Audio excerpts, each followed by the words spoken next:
Let's explain those Badlands. That's a hell of a name.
All right. Good afternoon, everybody. Welcome to the program. Welcome to This is Geopolitics with Ghost on Badlands Media. I'm your host, Gordon McCormick, aka the Ghost of Bass Patrick Henry. Today is February 13th, 2026. Plenty of things to discuss today. How is the chat doing? Let's get the comment. The chat up here on screen. Yeah, I see Skeptical in the chat asking if are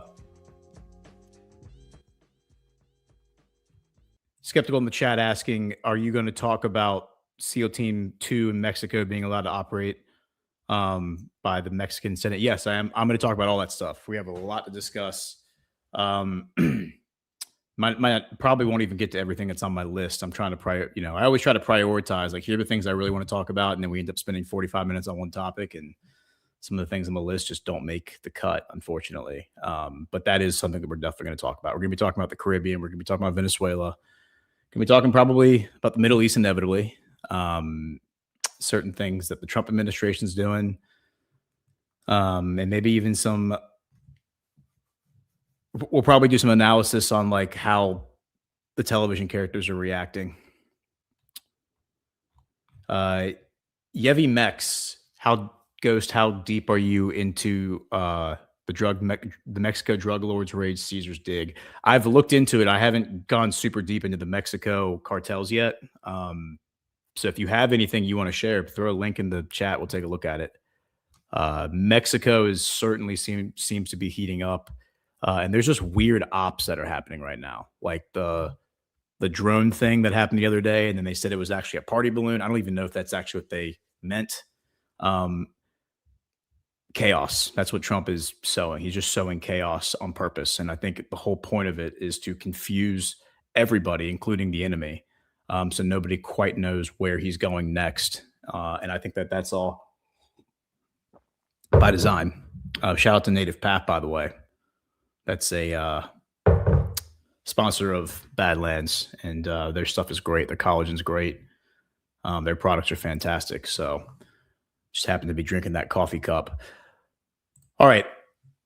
Where I do want to start is there is a gaggle, as they call it.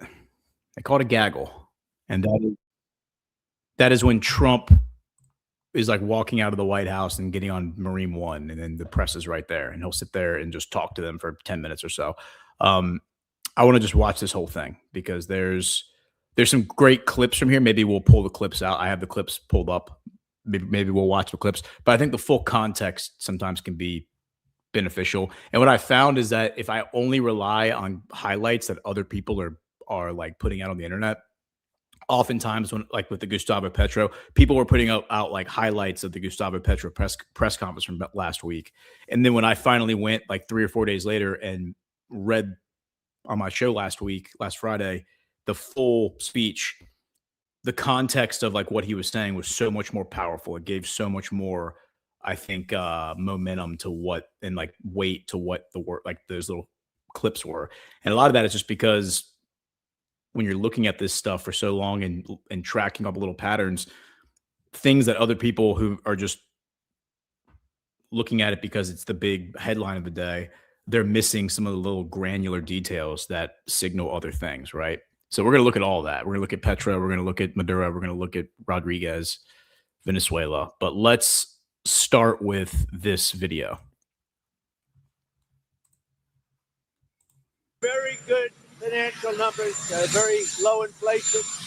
We brought costs way down, and the numbers were surprising, except to me, they weren't surprising. So the inflation numbers that just announced, as you know, are way down, and we have it back in track. We had the worst inflation in the history of our country, and now we have very modest inflation, which is what you want to have.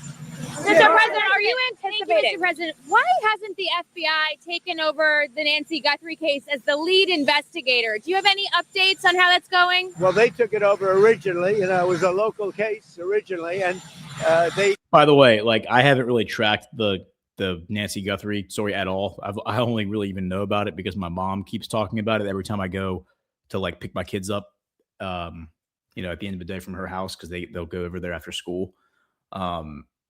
She's always talking about it, and she always will have like Fox News on, and Fox News is talking about it. It seems like that story is getting a lot of attention, and maybe it deserves it. I don't know all the details, but it's just interesting that like that story is getting so much focus when there's so much really, really important stuff happening, both domestically and internationally. I would say even more so internationally, but interesting that is the first question that somebody shouts out to him. Didn't want to let go of it, which is fine. It's up to them. It's really up to the community. But ultimately, when the FBI got involved, I think, progress has been made. Complicated. Mr. President, are you anticipating cutting a deal with Democrats to end the potential shutdown for DHS? We'll see what happens. We always have to protect our law enforcement. It's very important. They've done a great job. Remember, they've taken out hundreds of thousands of criminals out of our country. And we have the best crime numbers we've ever had, and everywhere. Murder numbers, crime numbers of any kind. We have the best numbers. We've taken out hundreds of thousands of criminals out of our country. We have to protect our law enforcement. Are you talking to Mr. President, are you considering land strikes on Mexico, Colombia, and Venezuela?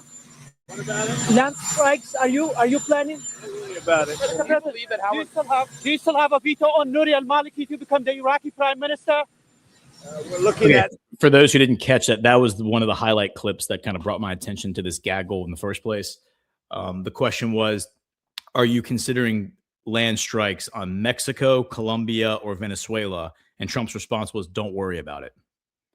And I mean, that's hilarious for a number of reasons. Venezuela and Colombia, we spent a lot of time talking about Mexico. We've spent a lot less time talking about Mexico, but we probably will be talking about Mexico more and more as time goes on. But let's continue to listen. A prime minister. We're going to see what's going to happen. We've got some ideas on it, but in the end, everybody needs the U.S. Everybody needs us. Are you planning to hold anyone accountable down in El Paso? The second aircraft carrier that you decided to send. Talk about why you made that choice. Well, in case we don't make a deal, we'll need it. Are you worried? We'll need it. If we have a deal, we could cut it short. It'll be leaving very soon. We have one out there that just arrived. If we need it, we have it ready. A very big force. Is there any progress in Ukraine negotiations? Do you still demand Zelensky has to hold elections before summer? Zelensky's going to have to get moving. Russia wants to make a deal, and Zelensky's going to have to get moving. Otherwise, he's going to miss a great opportunity. He has to move. Okay, so let's proceed in this manner because I think they're covering different topics here. It's a gaggle. It's rapid fire. So rather than let it run through the whole gambit of the gaggle, let's focus on what they were talking about. And as he answers those questions, we will bring up relevant news stories. I think that's probably the best way to handle it, in my opinion. All right. So the first question was about the first real question, in my opinion, was about the airstrikes, or I'm sorry, like the land strikes on Venezuela, Mexico, or Colombia. Okay. And so we talked about the other day, how Gustavo Petro was almost assassinated, how there's clearly an op running, like there is a black hat op against him ever since his meeting with Trump last week. where they came out as friends, right?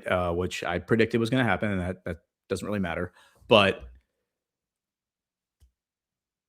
he goes home, or while he's here, they open up the floodgates on those dams, the hydroelectric dams in Colombia. They flood these areas of Colombia that are now like underwater. It's becoming, it's being built up as a humanitarian crisis, and it probably is. Petro goes home as he's like, he stays multiple days. He spent most of the week last week in the US meeting with various people.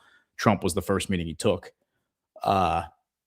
But basically the press is saying, oh, you're a failure because you weren't here to lead us when you were supposed to be. So he gets home and he jumps in a helicopter to survey the damage. And as he's coming back, that's when they tried to assassinate him. His allegation was that the lights were all turned off on the helipad. His daughters were with him, and there was a team there waiting to kill him. And so they went and landed somewhere else. We also have gotten reports that he fired one of his generals. Who knows if that guy was involved? But pretty sketchy, right? He's also come out and said, he was supposed to go to the Munich security conference. They wanted him to be a keynote speaker. That's happening today. He declined. He originally accepted, but then he put out a post the other day saying, I'm canceling my appearance at the Munich Security Council because of what's happening in Colombia. I need to be here to deal with all this. Okay, so before we get to Venezuela, since there were multiple points made in that question, let's talk about Colombia.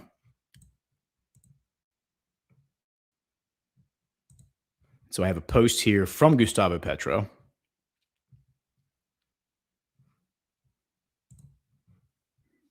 And yeah, we will talk about Netanyahu. Netanyahu's going to be. We'll get there. We're gonna make our way to the Middle East, but first we're gonna start in this hemisphere. Where are you at? Petro?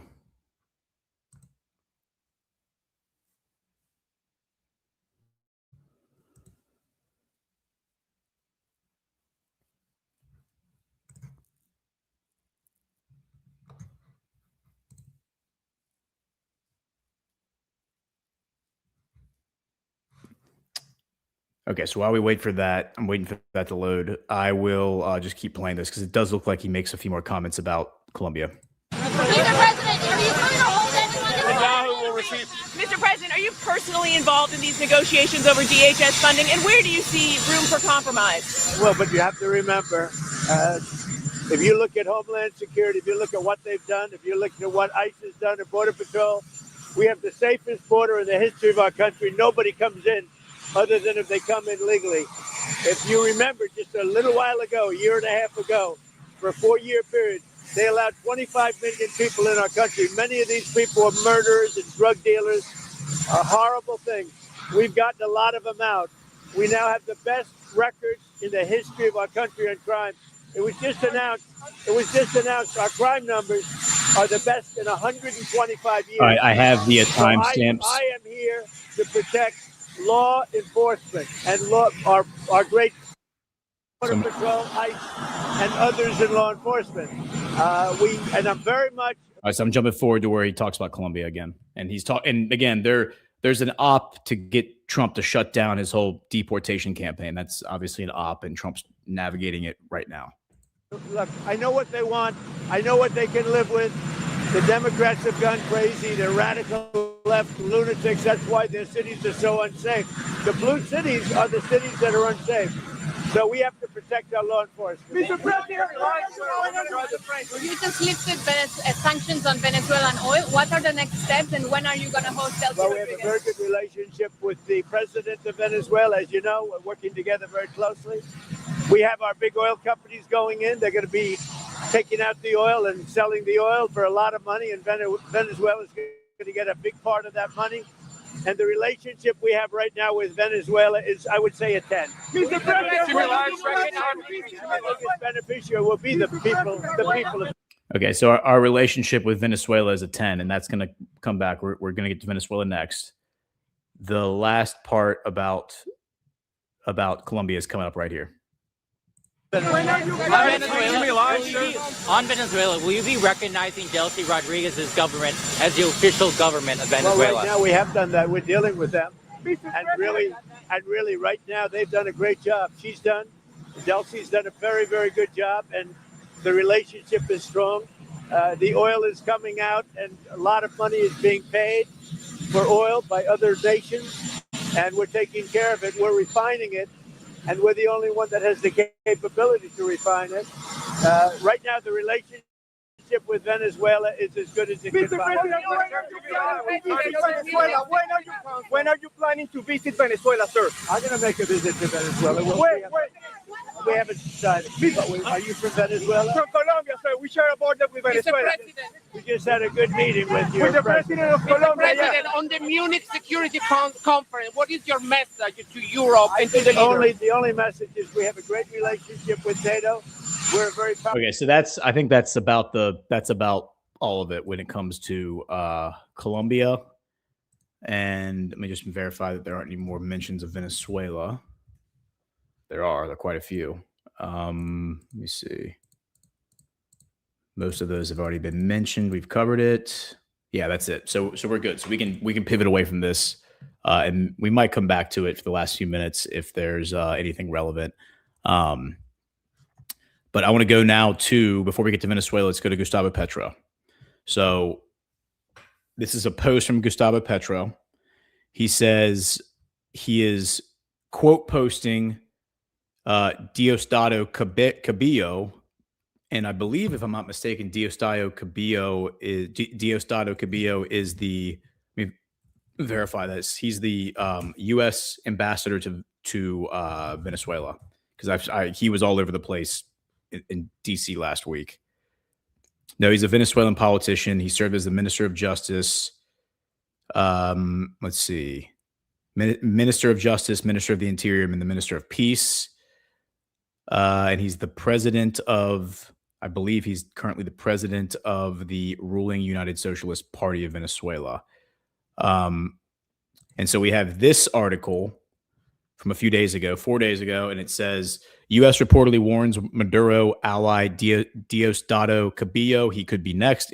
Interior Minister told he must back acting president while Marco Rubio lays out acting three-point plan for Venezuela. The Trump administration has reportedly put Venezuela's hardline Interior Minister Diosdado Cabello on notice that he could be next to fall if he does not support the acting president, Delcy Rodriguez, who has been in power since Nicolas Maduro was seized on Saturday. Reuters reported that U.S. officials were especially concerned that Cabello, long seen by many as the regime's real number two, could sabotage Washington's plan to keep key figures from Maduro's inner circle in place and in the name of stability while pursuing a transition and unrestricted access to Venezuela's oil. In a post on Monday, Donald Trump said Venezuela would be turning over $2 billion worth of crude to the U.S., a negotiation that would divert supplies from China while helping Venezuela avoid deeper production cuts. The U.S. Secretary of State Marco Rubio said, speaking on Wednesday after briefing U.S. senators, said Washington had a three-step strategy for the South American country, beginning with stabilizing it after the seizure of Maduro. Quote, "We don't want it descending into chaos," Rubio said, adding that the second phase would involve ensuring that American, Western, and other companies have access to the Venezuelan market in a way that's fair, as well as beginning a process of reconciliation so that opposition forces can be amnestied, released from prison, or brought back to the country and start rebuilding civil society. And then the third phase, of course, will be one of transition, he added. Maria Corina Machado, the Venezuelan opposition leader, has vowed to return to Venezuela as soon as possible, rejecting the authority of the acting president, backed for now by the U.S. She said she expected new elections to be called quickly. Quote, "In free and fair elections, we will win more than 90% of the vote," she told Fox News this week. So this is all interesting because,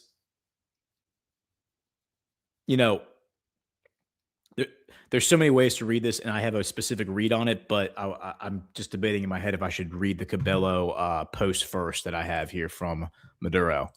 Let's just go ahead and do that, and then maybe we can evaluate the whole thing.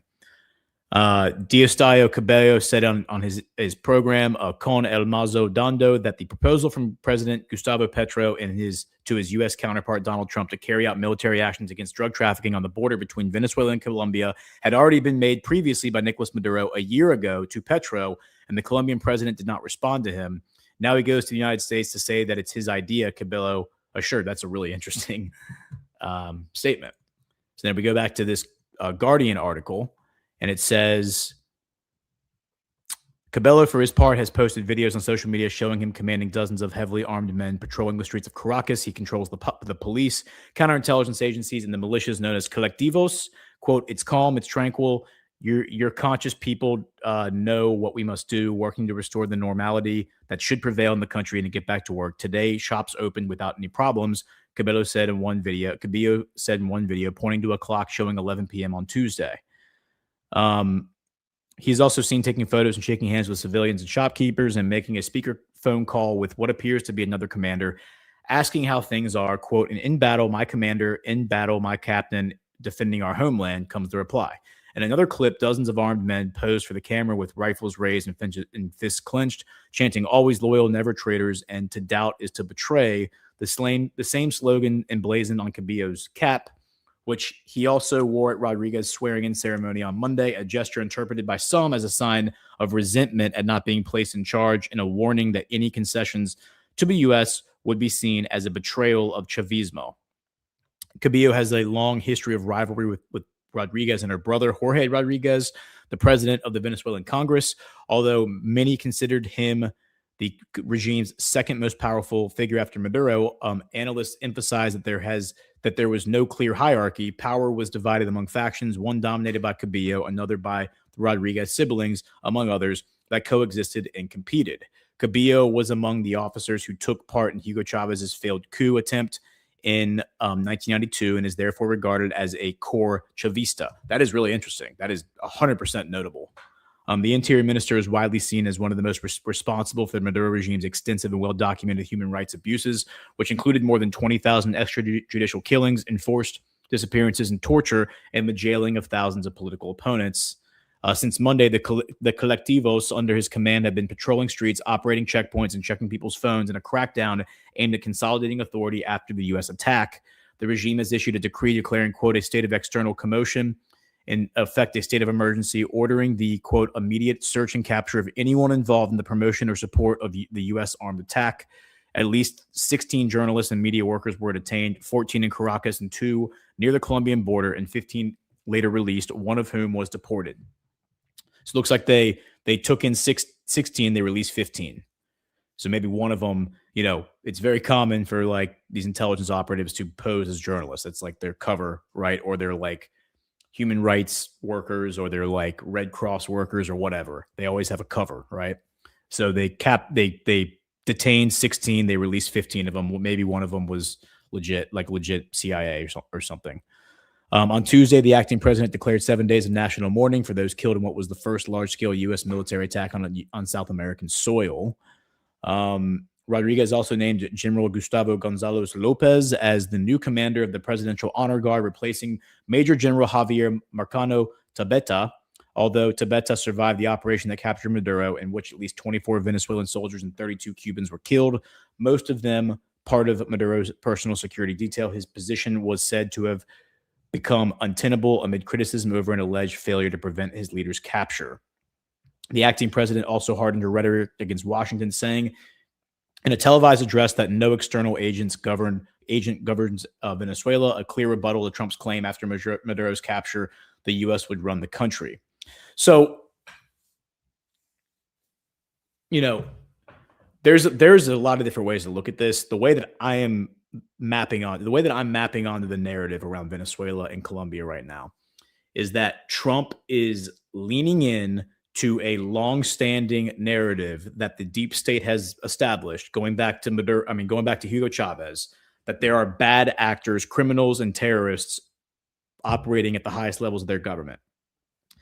We know that from Chavez's perspective and from Maduro's perspective, which would also extend to Rodriguez, they know that there are bad actors in their government. They've arrested many of them over the past 10 years. So are the bad actors that they're arresting, are they actually bad actors? Are they actually the quote unquote good guys who are getting thrown in prison because the bad guys are in charge? My tendency is to probably believe the former, that these people that they're arresting are actually the bad actors. They're the CIA operatives. They're the ones who are connected to the CIA, or, plus whoever else it might be, Five Eyes, Mossad, whatever. Colonel Tanner Watkins was on Breaking History on Wednesday, and we talked about how a lot of these guys, I think one of them is Racon is one of his are one of the names. These are the people that are being marched out, who are like former top level officials in the Venezuelan government who defected to Spain 10 years ago, and because they said that they had to flee Maduro to not get arrested, and they're basically like coming into the, now they live in the US and they have a relationship with the deep state. And they're the ones who are saying, oh yeah, like Maduro is definitely a drug lord. He's definitely the head of the cartel. He's definitely the bad guy. Let me explain to you how evil his regime is. So I think Trump is leaning into that. He's leaning into that rhetoric and being like, oh yeah, there are bad actors in Venezuela. Oh yeah, there is a divisiveness. There is a division. There are different factions who are fighting one another for power. We're backing the Dulce Rodriguez faction, right? But there are other factions. Now, Dulce Rodriguez was also part of Maduro or Chavez's government. She was an oil official.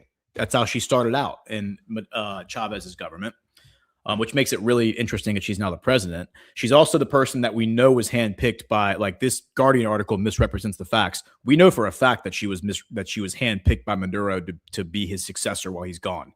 Maduro's son has come out and said that. Maduro's son held the Bible while she was sworn in. So we know that that's a fact. Now, I can look at bicamerally this guy that they're talking about right here, this Cabillo guy. He could be one of two things. He could be an actual bad actor who is trying to basically subvert Delcy Rodriguez and take control of the Venezuelan government on behalf of the deep state. However, my tendency to look at this, and I could be completely wrong, this is like a total speculation. If this guy is actually a good actor, Cabillo, and you have this other third party, which would be Maria Corina Machado and all of her friends, who are going to try to come in and hold an election and reclaim control of Venezuela through a quote unquote democratic election, a free and fair election, it might make sense to create a Hegelian dialectic, to create this dialectic in order to thwart her efforts, the efforts of Maria Corina Machado and the people backing her, who are very powerful, to come in and take control of the country. Now, how would you do that? Well, you would probably have a little bit of kayfabe here with Cabillo acting like he's trying to consolidate power. My guess is that if Cabillo was actually trying to consolidate power, that would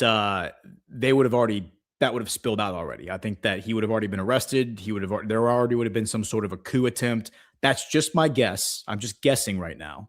But that's the way I'm reading it, is that the real bad actor here is Maria Corina Machado and the people backing her, and that Cabillo and Rodriguez are the earnest actors who are basically having a WrestleMania moment right now to conflate what's actually happening. Because I think the confusion is not directed at the public. The public is not getting into these details the way we are right here. I think it's actually meant to confuse the deep state, to confuse the enemy, who doesn't quite understand who's who. Again, I'm totally speculating here, but that's just my sense. And so if the enemy thinks that Cabillo is actually against Maduro, or actually against Rodriguez, will Maria Corina Machado try to establish contact with him? Will Maria Corina Machado try to use him as a proxy to overthrow Delcy Rodriguez? Like, and the minute that relationship is formed, that starts to happen, that, you could capitalize on that as a white hat operation, right? So let's go back to this post from Gustavo Petro. So this same guy that we're talking about, Cabillo, gets up and says, this is ridiculous. Maduro already proposed this a year ago to Trump, a joint operation against the drug traffickers on the border between Venezuela and Colombia. Wait a minute. I thought Maduro was the kingpin of all drug lords. I thought he was the head of the cocaine cartels. And here is one of his top lieutenants, the ostensible number 2, right, in his country, saying that he was working with President Trump. He had proposed doing a joint military operation against drug cartels. Wait a minute. Last summer, or last fall, whenever it was, when there was that huge buildup, 25,000 Chavismo soldiers drafted up by brought up by by Venezuela, by their military, to deploy to certain parts of the country to prepare for a potential U.S. invasion. Remember, we talked about that back in like September.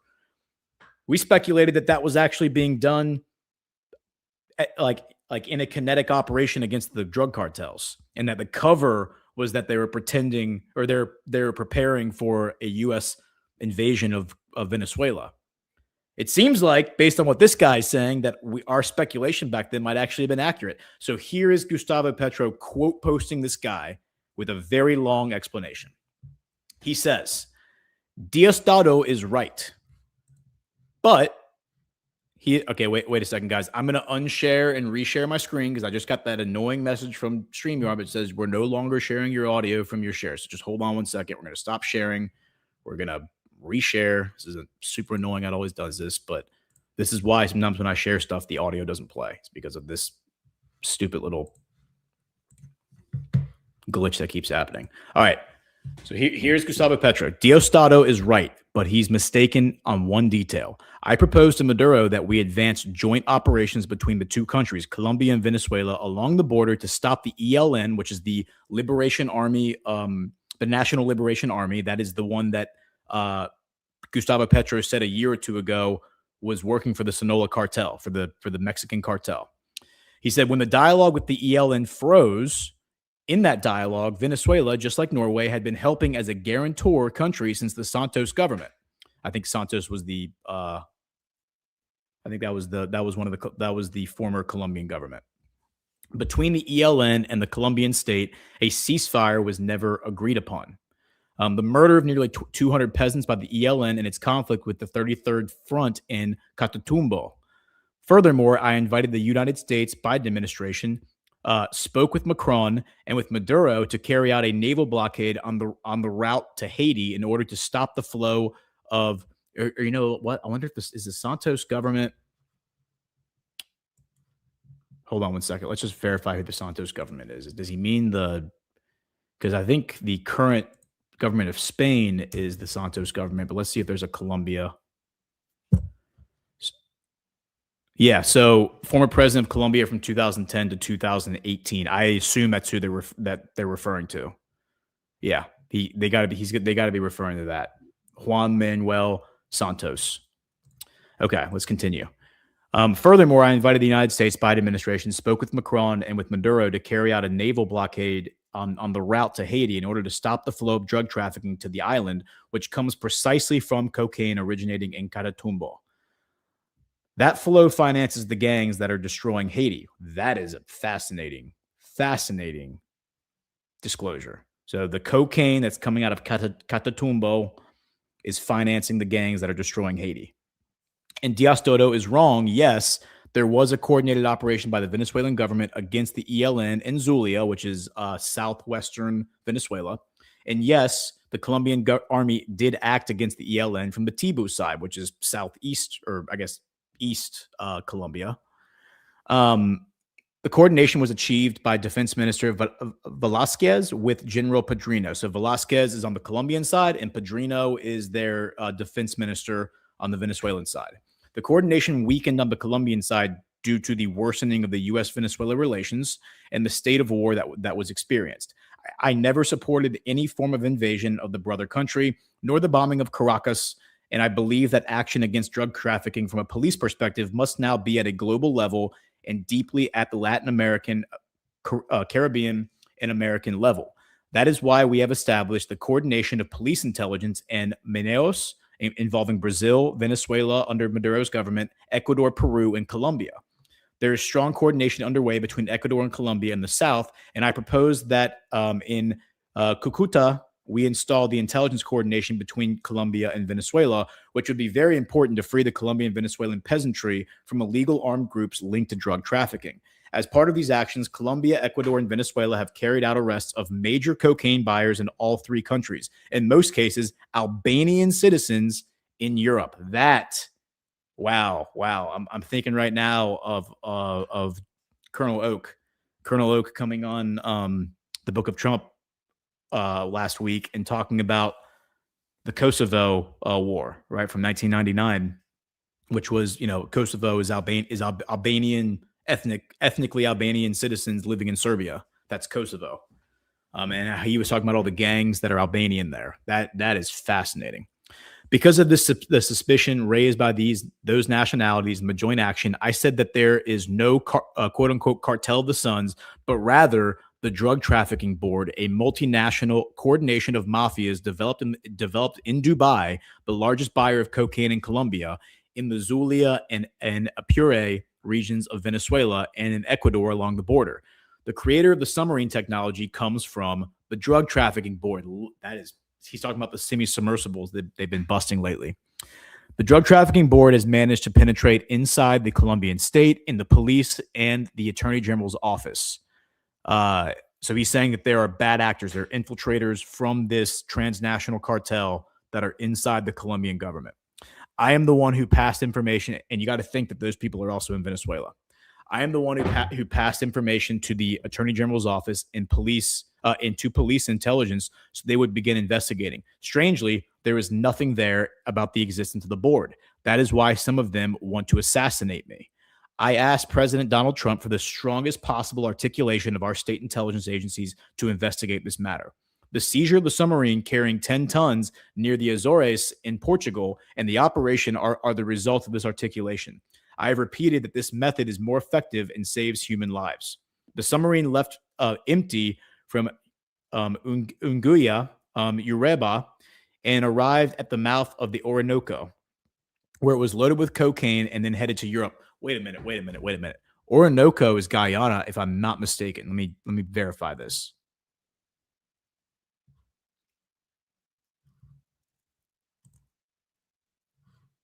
Yeah. Yep. Orinoco, it's Venezuela, but it's Guyana. So the Orinoco is one of the largest rivers in South America. Its drainage basin, sometimes known as the Orinoco, covers approximately 1 million square kilometers, with 65% of it in Venezuela and 35% in Colombia. Here is so it's like right there, right near Guyana, right? Guyana's right there. So what they're saying is that Euribia, these submarines are leaving Euribia. Let's see where Euribia is. Let's go ahead and just game this whole thing out. Because he's saying they left Unguya and in Euribia. I'm not saying these words right, and that's fine. I'm more about the telling, not the spelling. So these are zones in Colombia, regions in Colombia, and for some reason my Brave browser has decided that it wants to speak Spanish now. That's fine.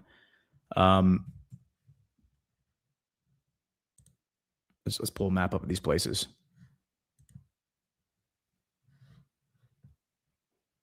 Yeah, so it's right here. So if we go back to the map, these are places in Colombia. It's like right, he's saying it's like here. This appears to be Euribia. This little region, somewhere in this part. If I zoom in enough, I'll probably find a place called whatever it is, Uriba. Yeah, here it is, Unguya, right here. So he's saying the submarine left right here, right, which is on the border of Panama. It goes across the coastline, and it loads up with cocaine all the way over here at the mouth of this big river. That's fascinating because remember, they were like blowing up boats, right, that were going across, like the U.S. Coast Guard or Navy or whatever were blowing up boats that were going across this route right here, right? They were following the coastline. This is all tracking. All this is tracking. Okay, so then it goes to Europe. The cocaine must have been transported via the Orinoco River. Its origin could have been from central Colombia, taken by air to Apure, Arayuca, or Vachada. I apologize that I'm terrible at Spanish pronunciation. And that directs suspicion toward toward sectors of the Drug Trafficking Board. That would be Dubai. The coordination of the Drug Trafficking Board in Colombia is carried out from Bogota and Boyacá, and it is responsible for several high-profile assassinations in Bogota and for the murder of Paraguayan prosecutor Pecci in Cartagena. The investigation into Pecci's murder at the Attorney General's office was led to impunity during the time of Barbosa and Marta Mancera. The latter is currently under investigation and allegedly directed a network of prosecutors that help drug traffickers.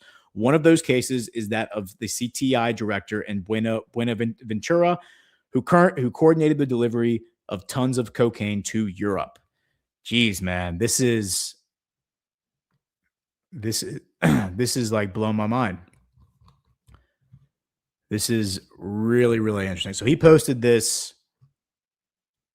yesterday around noon. I only had a chance to kind of read the first few paragraphs between all the shows that I was doing. Okay, so let's just go to his X account and see if he's posted anything else about this, because I feel like you need to have some follow-up here. All right, let's find the exact post right here. Diosdado is right. And then he posts right after that. He posts part of my speech to the soldiers of the Coelho base, Tolima, where I delivered 330 hectares of land that belonged to alias La Araña, the drug trafficker and mass murderer of the people. These lands were served for the training and dignity of the soldiers. Okay, and Tolima, where's Tolima? Tolima, Colombia.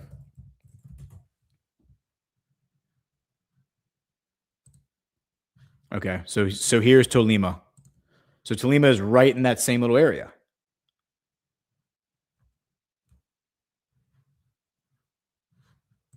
Right here.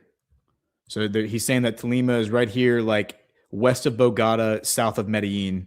This is Tolima. So that must be where he's talking about. Now, he said that those boats, or I'm sorry, that those submarines were being loaded up, that basically the cocaine was coming down the river, the Orinoco, from central Colombia. So here's the Orinoco. The Orinoco goes up, and here's the border. The border between Colombia and Venezuela is right here. Like part of the border is defined by the Orinoco, and then it looks like the Orinoco splits into two rivers. It splits into the Orinoco, but then it also so he's saying it comes from central Colombia. So if you are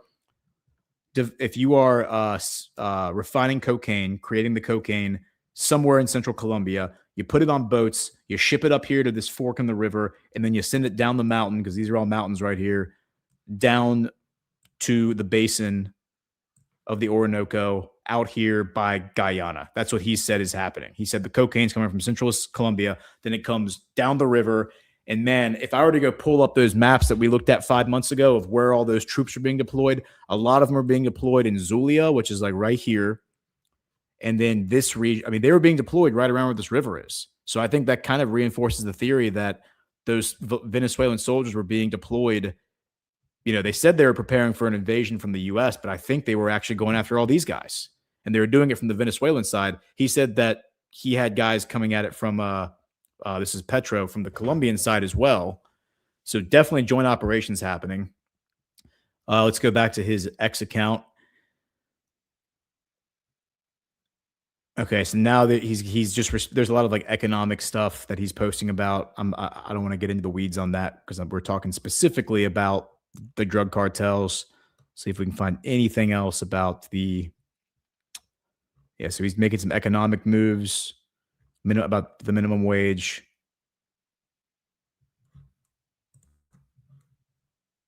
Okay, and then he has this pinned post from 2 days ago. Let's go ahead and read this. It says, always somewhere on earth the sun will shine. I look at where I was born, and in my mind I see the authors of the destruction of my place. And it is not but those who sank the country in blood, and those who want to reelect them. May God protect us. The grave of my grandparents is on a hill in Ciénaga de Oro. Their remains did not get flooded. The people cannot reelect their executioners. So he's basically saying, like, we got to make sure these people don't come back into power. The people who probably were CIA, who were working for the CIA, who were working for the drug cartels, we cannot let them come back into power. Okay. What makes all this really interesting, guys, is that we now have some confirmation from Trump about Venezuela. And I will point to this meeting that happened between Delcy Rodriguez and U.S. Energy Secretary Chris Wright. So here's them walking up together. Que nos acompañan el día de hoy, tanto los que están en Venezuela, nacionales e internacionales, como para el equipo de medios. So I can find a summary of that here in a second, but before we do, let me pull up a summarize this meeting, because yesterday on X I saw there were posts that were out there that were spreading everywhere. Remember the other day we saw that post where Bloomberg had put out an article saying that Venezuela was selling oil again to Israel, and then the underlying psyop that certain influencers were pushing was Delcy Rodriguez has sold out Maduro. Delcy Rodriguez has sold out the Venezuelan people. She's now in bed with the Zionists, something she said she would never do. And she has always been very anti-Zionist, anti-Israel because of the Palestine connection.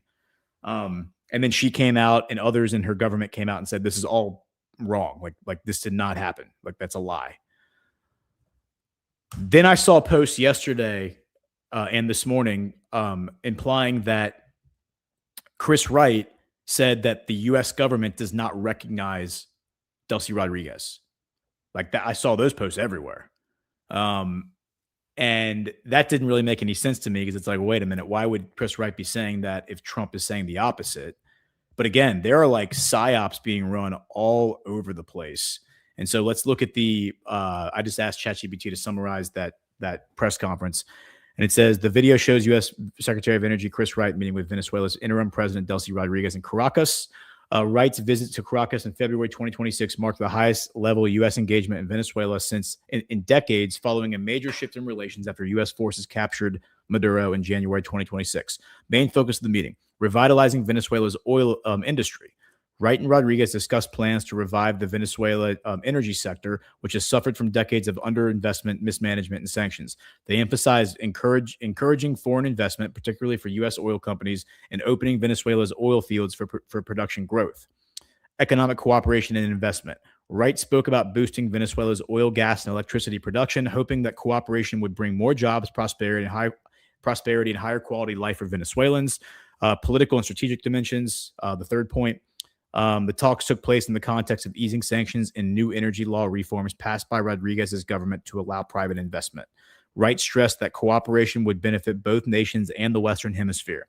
The key messages: Wright delivered remarks alongside Rodriguez, highlighting, quote, a commitment to work together on energy challenges, a shared belief in the potential for significant growth in Venezuelan energy production, and a message from the U.S. administration emphasizing commerce, peace, prosperity rather than conflict. Now, I have that press release from the Department of Energy. That's what this is. This is from 2 days ago. It says Secretary Wright delivers remarks alongside interim Venezuelan President Delcy Rodriguez. And let's see, I might be able to maybe I should just play the video rather than read it. It might be more beneficial to people. Let's jump ahead to where he speaks right here.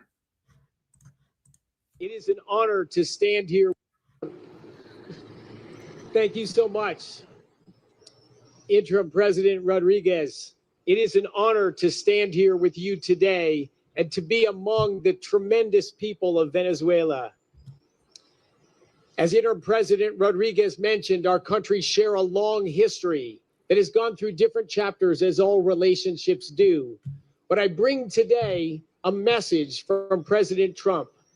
He is passionately committed to absolutely transforming the relationship between the United States and Venezuela, part of a broader agenda to make the Americas great again, to bring our countries closer together, to bring commerce, peace, prosperity, jobs, opportunity to the people of Venezuela and in partnership with the United States.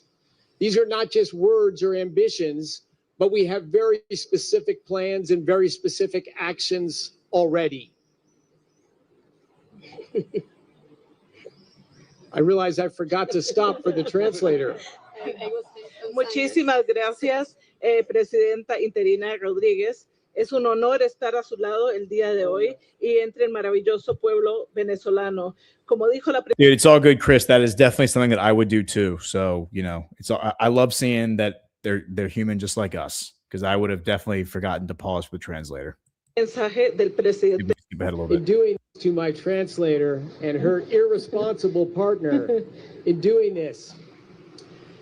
But this is President Trump's broader agenda, is peace and commerce and trade, not conflict, not military action, not what has dominated so much of our world, whether it's in the Middle East, whether it's in South Asia, or maybe most importantly in the Americas. We want commerce, we want peace, we want prosperity, we want security.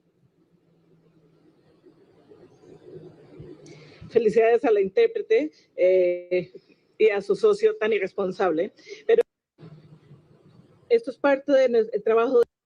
The Venezuelan people invest money. Venezuelan national companies can buy products, invest money, raise oil production, create new jobs, grow export revenue. All right, we don't need to listen to the whole thing. I think we kind of got the gist of it. But yeah, they're encouraging investment. They're looking for economic entanglement, because economic entanglement disincentivizes kinetic conflict. But then also they need to be going after the drug cartels. That's the part that I think Petro has been hyper focused on, because his country is at the kind of the heart of that whole situation. Okay, so let's pivot now to Mexico, because I know a lot of people have been asking about Mexico. What's going on with Mexico? We had that really, really weird situation the other day with like they were going to close the airspace around El Paso for 10 days, and then they didn't. The initial story was that they shot down drones. Then they said that it was a party balloon. Did anything even happen? I don't know. Okay, so here is the U.S. Homeland. This is just I think this is just a commentary account. This isn't the actual U.S. Homeland Security account, but it does have over 500,000 followers, and there's no community note on it. It says, alert, U.S. Special Forces are authorized to enter Mexico by vote of the Mexican Senate. With 105 votes in favor, 0 against, and 1 abstention, the full Mexican Senate approved the entry of the Navy SEALs to participate in the exercise, improving the capability of special operations forces. So that is interesting. So let's go to let's look at some news surrounding that. The first article I found was this one, which is from January 3rd, the same day that that Maduro was captured. It says this is from Mexico Solidarity Media. It says Mexican Senate suspends meeting that would have authorized entry of U.S. military personnel for naval exercises. And it says the Senate of the Republic suspended the extraordinary meeting of committees scheduled for next Monday, the 5th, in which it was planned to authorize the entry into national territory of special forces of the United States Navy to participate in naval exercises and the departure of elements of the Mexican Navy to Camp Shelby, Mississippi, for a similar exercise. So we don't need to read through all the details there. I just thought it was interesting that that this thing was postponed. And then it looks like a question was asked, is that meeting now scheduled for Monday, the 25th, still listed in today's Parliamentary Gazette? It says, quote, we, the members of the Navy Commission, have already been informed that the meeting has been suspended, and I believe it is the most appropriate course of action given the current geopolitical situation. We will analyze the issue further to garner more information for our decision. We need to see how the situation develops. It's always important to act deliberately and without haste. And there was like some weird back and forth with Trump back then about from Sheinbaum, their president, over whether or not she was going to allow the U.S. military to go in and run operations against the cartels. And then she was saying, we'll do it ourselves. We'll do it ourselves. Right. So now I have two different sources on this, two different sources of the article. This one is from El País. It says Mexico approves the entry of 19 U.S. military personnel for training issues. The soldiers belong to an elite group of the U.S. Navy and will arrive in the country to train Mexican personnel in special operations. The Mexican Senate unanimously approved this Wednesday the entry of 19 U.S. soldiers into the country. The opinion, which has been ratified by the Navy Commission at a request from the Ministry of the Interior, authorizes Claudia Sheinbaum to allow the entry of an elite group of the U.S. Navy to train Mexican personnel in special operations. It has been reported. The upper house, during the discussion, I don't know why it says the upper house, but this is being translated from Spanish, so there could be some grammatical stuff. It says, during the discussion, legislators highlighted that this type of collaboration between both countries strengthens national security. The U.S. military will be part of the exercise to improve the capacities of the special operational forces that will be carried out in the specialized Marine Infantry Training and Training Center in San Luis Carpizo and in the Ciudad del Carmen, so Carmen City, naval sector in Campeche. The Marines are scheduled to land on February 15th and remain in the country until April 16th. The approval is announced after last month. The Senate postponed the discussion on the entry of U.S. troops into Mexico following that country's attack on Venezuela, which ended with the capture of Nicolas Maduro. It says, at the end of January, the landing of a Lockheed Martin C-130 Super Hercules aircraft was also announced from the U.S. at the Toluca International Airport with U.S. military elements. At the time, Sheinbaum downplayed the incident, despite the controversy raised as a result of tensions between Mexico and the United States derived from Donald Trump's recurring threats to send troops to combat criminal groups. Quote, it was an authorization that was given since October of last year and had to do with a training issue, the president concluded. That was Sheinbaum. Within the framework of the bilateral relationship between Mexico and the United States, Ricardo Trevilla, Mexican Secretary of Defense, and Raimundo Morales, Secretary of the Navy, are in Washington to hold a multilateral meeting with the Northern Command. I think they're talking about Northcom, if I'm not mistaken. The news was spread this Wednesday by Claudia Sheinbaum during her morning conference. Regarding the objectives, the president stated, quote, they are going to listen. They do not have any position other than the one we already know, defense of sovereignty. In addition, the president has reported that Omar Garcia Harfouk, Secretary of Security and Citizen Protection, will also attend a series of meetings that were already planned in the U.S. Capitol as part of the security understanding that exists with the northern neighbor. So the other article that I have is from InfoBay, and this is, I think, the exact same article. It gives slightly different information. It does show the actual order that she's referring to from October. That looks like it says, Intervención de una persona original de pueblo o comunidad indígena para. Okay, so I got to go back to my Spanish lessons from high school and college. The intervention of a person of origin de pueblo. I don't know if that's a place, a communications house, indigenous house, for the admittance of a message in the original lingua. Okay, I'm not going to sit here and subject you all to my terrible Spanish, but it says that this is the request was submitted to the Senate on the night of February 10th, where the request for the U.S. military remain was expressed national territory from February 15th to April 16th. So 2 days from now, Sunday, these guys are going to arrive, and they're scheduled to be there for 2 months. That's really interesting. And they're going to train them in operations against the cartels, is my guess. And they're coming out of Little Creek, which is that's Virginia Beach. So they're coming out of Little Creek. That, there's 2 big Navy SEAL bases in the U.S. I guess technically 3. There's one in Virginia Beach. There's one out in San Diego, and then I believe there's one in Colorado. But there's a huge SEAL base in Virginia Beach. All right, so that hopefully that answers the question that you had skeptical. That's what we know right now. Now, where this all kind of feeds into everything else is we have this article from RT. RT sometimes is a day or two late on this stuff. Like they'll publish it a day or two later if it's like world news coming out of other outlets. So it says Maduro still legitimate leader, according to Venezuela's acting president. The imprisoned leader is innocent, Delcy Rodriguez told NBC as the U.S. Energy Secretary visits Caracas to overhaul the oil sector. Nicolas Maduro remains Venezuela's legitimate leader despite his capture by U.S. forces a month ago, the country's acting president, Delcy Rodriguez, told NBC on Thursday. Maduro and his wife, Celia Flores, were seized in a U.S. military raid on Caracas on January 3rd and flown to New York, where they are being held in federal custody facing drug trafficking charges. Both have pled not guilty. Both have pleaded not guilty. Rodriguez, who served as Maduro's vice president, assumed power following the intervention. Rodriguez insisted that both Maduro and Flores are innocent and condemned U.S. actions. At the time, she has moved to normalize relations with Washington. She told NBC that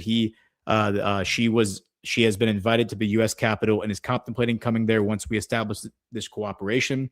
U.S. Energy Secretary Chris Wright arrived in Caracas on Wednesday to assess the country's oil industry and for talks with Rodriguez focused on overhauling Venezuela's energy sector and revitalizing its economy. He described relations between Caracas and Washington as at a pivot in history.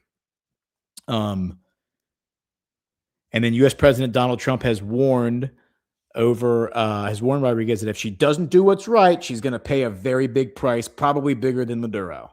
Again, in my opinion, that is absolute Trumpomania kayfabe, because he said the exact same thing about Petro, and now him and Petro are lovers, right? I'm being facetious, but they're best friends. So it's one big love fest between Trump and these South American leaders. But they're not the South American leaders you were told about, because Milei is not a part of this group. These people actually hate Milei because all of them, Delcy Rodriguez, Maduro, and Petro, have accused Milei of being a globalist banker puppet who was sent by the IMF to recapture Argentina and basically give all of its assets to globalist bankers. That's what their opinion of Milei is. All right. Let's take a break here. We'll be back in a minute. That's the first hour of Geopolitics with Ghosts and the Books. We'll come back and talk about the Middle East.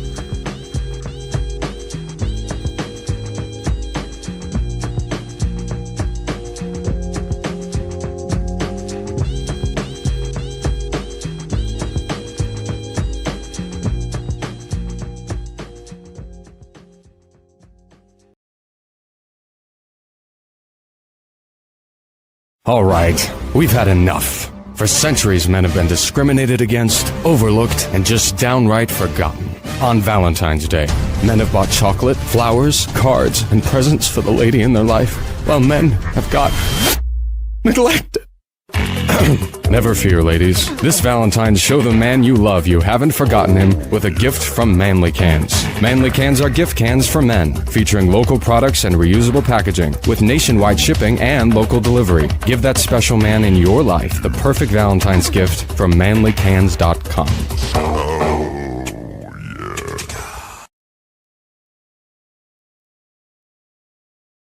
What is the Sovereign Alliance?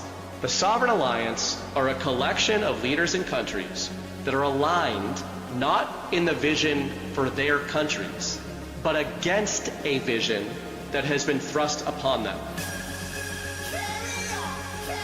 I believe that the Sovereign Alliance is less a battle for something and more a battle against something. They are against globalism, collectivism. They are against the rules-based international order. Sovereign Alliance, the latest addition to Badlands Rise merch, available now at badlandsmedia.tv/rise.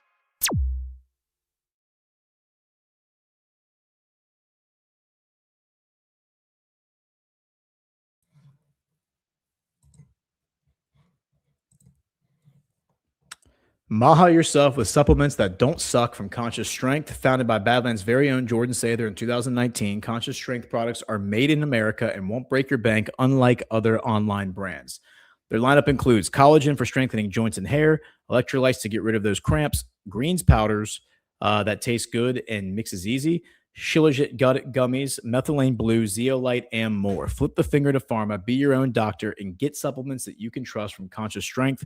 Go to badlandsmedia.tv/strength to shop now. One more time, badlandsmedia.tv/strength. The link will be in the description below.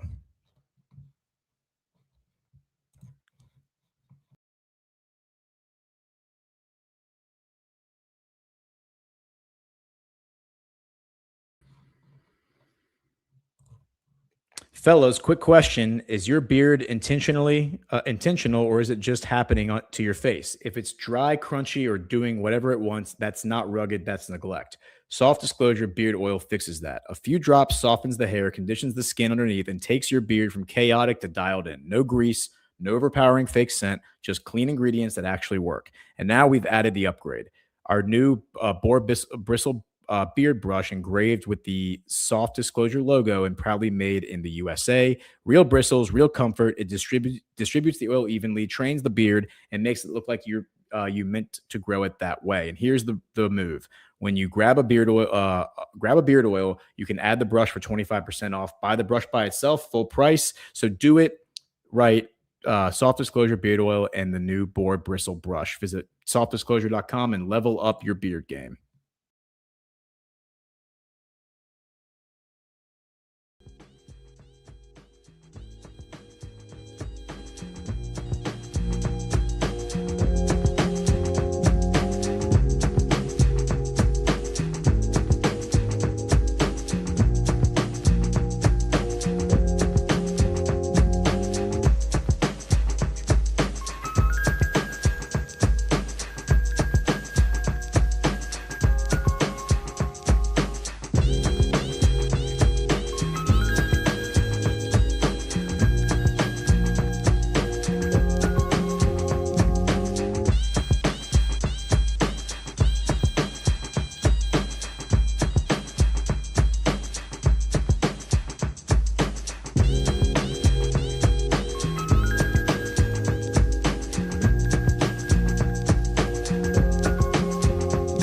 All right, welcome back to Geopolitics with Ghosts. I am your host, Gordon McCormick, aka the Ghost Face Patrick Henry. Welcome to the second hour of the show. It is February 13th, 2026. Shout out to all of our sponsors. Want to give a quick shout out to Soft Disclosure because we just ran a new ad from them on the boar hair bristle brush. That's this right here. They sent me one of these, and it is great. And I got the beard oil. So this just arrived in the mail. Ash was asking me if it had come yet. So Ash, it has arrived. So I'm going to start using the beard oil, and I'll give you my report on how it does. Because when I was just reading the ad and it said it says is your beard all crunchy and hard? It's like, yeah, that's exactly what my beard is. So I'm going to give a report on how that is. On how the beard oil helps. And they also sent the tallow bar. So I look forward to trying the tallow bar as well, the vanilla coffee. I can already smell it. It smells good. It smells really good.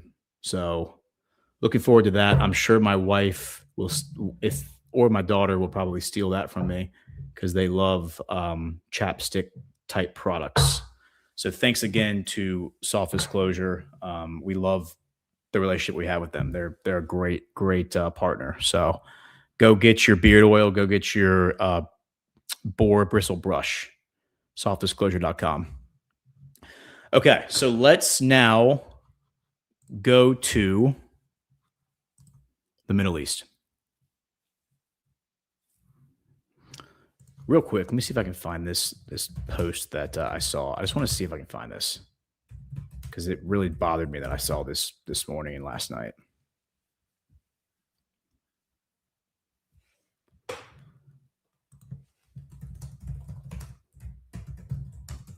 I can't find it, that's fine. But I saw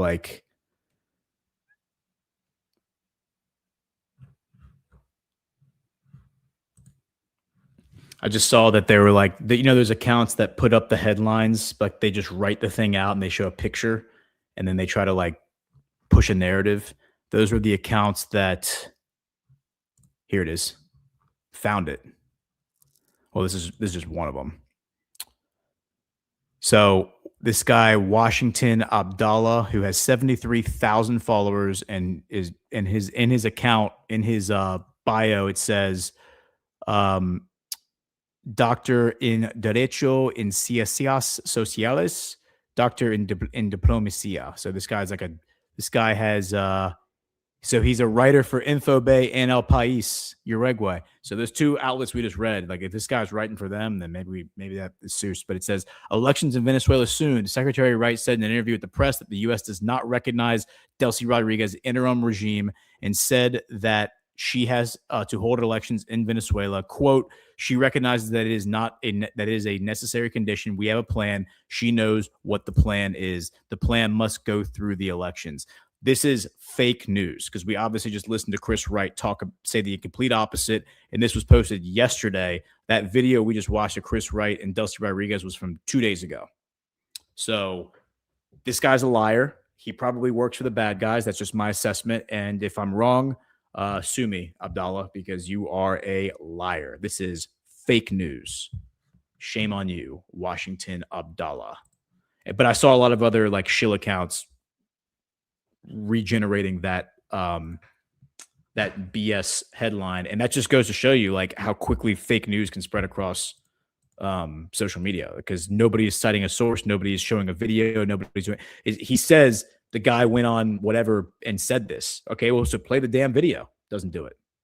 Shameful, shameful, shameful, shameful. All right, so let's go to Lady Lindsey Ladybug Graham, as he's known in Washington.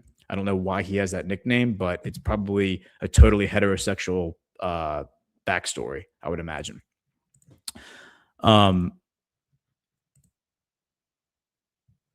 We'll save that one. We'll save that one for a minute. I saw this on X earlier, and I kind of fell out of my chair. I don't know if I fell out of my chair, but I just gotten done talking. I just finished making a point in the Badlands private chat about how there's like this psyop right now underway against MBS. Like MBS is being totally slandered by certain forces. They want to make him look illegitimate, right? And to that point, here is, let me pull that post up.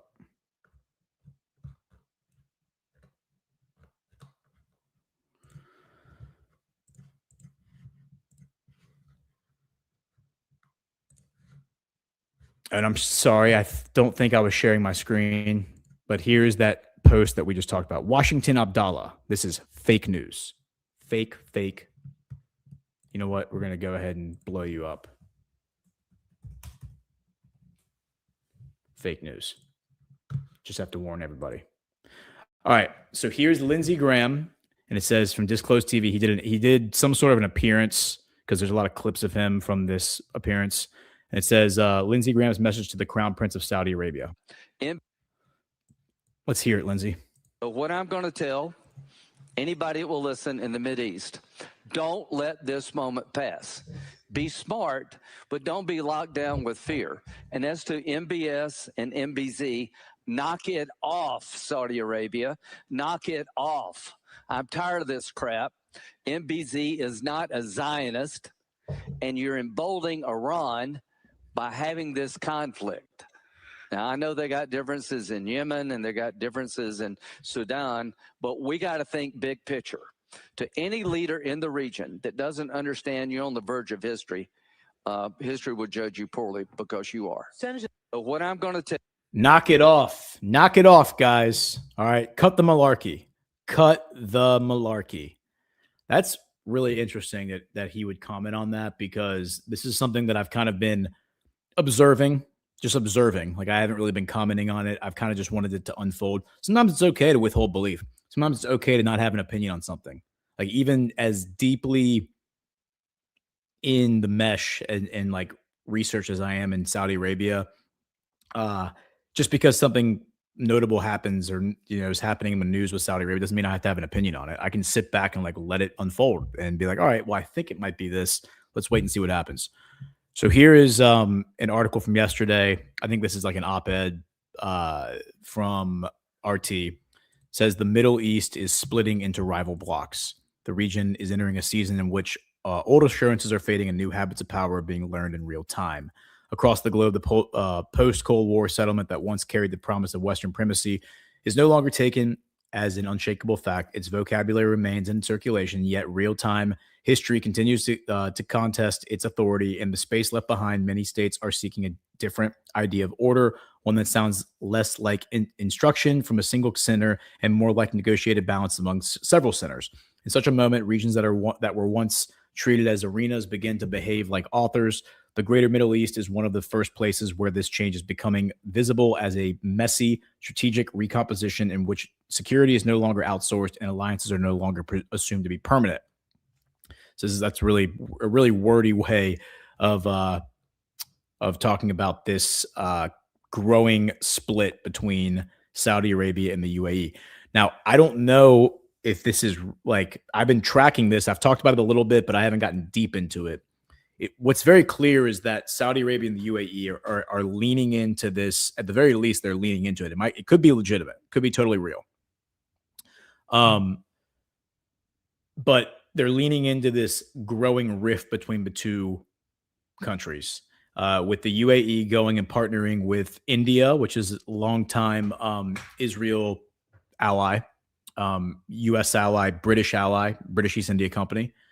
Saudi Arabia going in line with Pakistan, the enemy of India, the long historic enemy of India, right? And then Saudi Arabia is kind of piecing together this security architecture that we talked about last week among the whole Middle East, this new architecture that's going to bring all the countries of the Middle East together to basically box out external negative influence campaigns where, regime change, color revolution operations that we're seeing unfolding in Iran right now, or have been unfolding in Iran. I don't know if this is real or not. There's some data points that I'm seeing, that are compelling. The having Colonel Tanner Watkins on Breaking History on Wednesday to talk about the Egmont group, that transnational financial intelligence sharing apparatus, where she basically tracked it all back to Dubai and to the UAE. That's an interesting data point. The fact that Gustavo Petro is talking about this board of this international board of trafficking or whatever, that he says tracks back to Dubai. That's UAE. That's interesting. The fact that the UAE was the first to normalize relations with Israel, although that has gotten very rocky. That's really interesting. There's a lot of counterpoints that I could present to that, though. There's a lot of counterpoints where MBZ and the UAE was critical to the rise of MBS. They've always seemed to be really strong allies over the past 10 years. The fact that it was the UAE diplomats running around Washington promoting MBS in the early days. They were the ones who had egg all over their face. Lindsey Graham was the one, by the way, throwing egg on their face when the Khashoggi scandal came out. He basically accused all the UAE guys of being liars. He's like, you betrayed us, you deceived us, you told us this guy was different, but he's just like every other dirty Arab out there. Like that's Lindsey Graham saying that. Lindsey Graham is obviously a lying scumbag, and I think Trump has kept Lindsey Graham close to him for this purpose, because he wants Lindsey Graham to basically communicate the rhetoric of the enemy, so you know exactly where the enemy stands at all times. And so when Lindsey Graham comes out and says, cut it out, stop fighting MBZ and MBS, come together, we need you both on the same team, it could be one of two things. It could be that the UAE actually is the bad actor. They are everything that they're being accused of being. And MBS is basically splitting up with the UAE and MBZ. Chances of that happening, I don't know. It seems like a stretch. Could be, though. Could also be kayfabe. It could be that they're doing this like the same way that we have this weird dialectic forming in Venezuela between Delcy Rodriguez and that Diosdado Cabello character. The same thing could be happening with the Arabs. They could be running some sort of an op that's meant to basically flush out bad actors. The point of doing something like that, of course, is because you want the bad actors to come out and reveal themselves and take a side, because the bad actors are going to encourage conflict. They're going to encourage,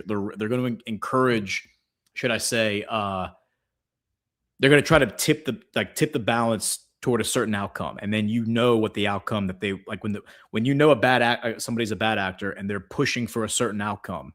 It's like, all right, well, we should look into that outcome and we should understand, why is this outcome good? Why is it bad? it's often bad. Lindsey Graham is a perfect example. So he's talking about war with Iran. He wants these guys to bury the hatchet so that they can focus on Iran, right? Okay, so here is another. It's also worth noting, we didn't talk about this earlier, but it's worth noting Trump, I think he's done now, but he was, when we went live, he was speaking at Fort Bragg in North Carolina. That's where the special forces operate out of. That's where Force PSYOP group operates out of. He was giving them a speech, right? And here's one of the things he said there.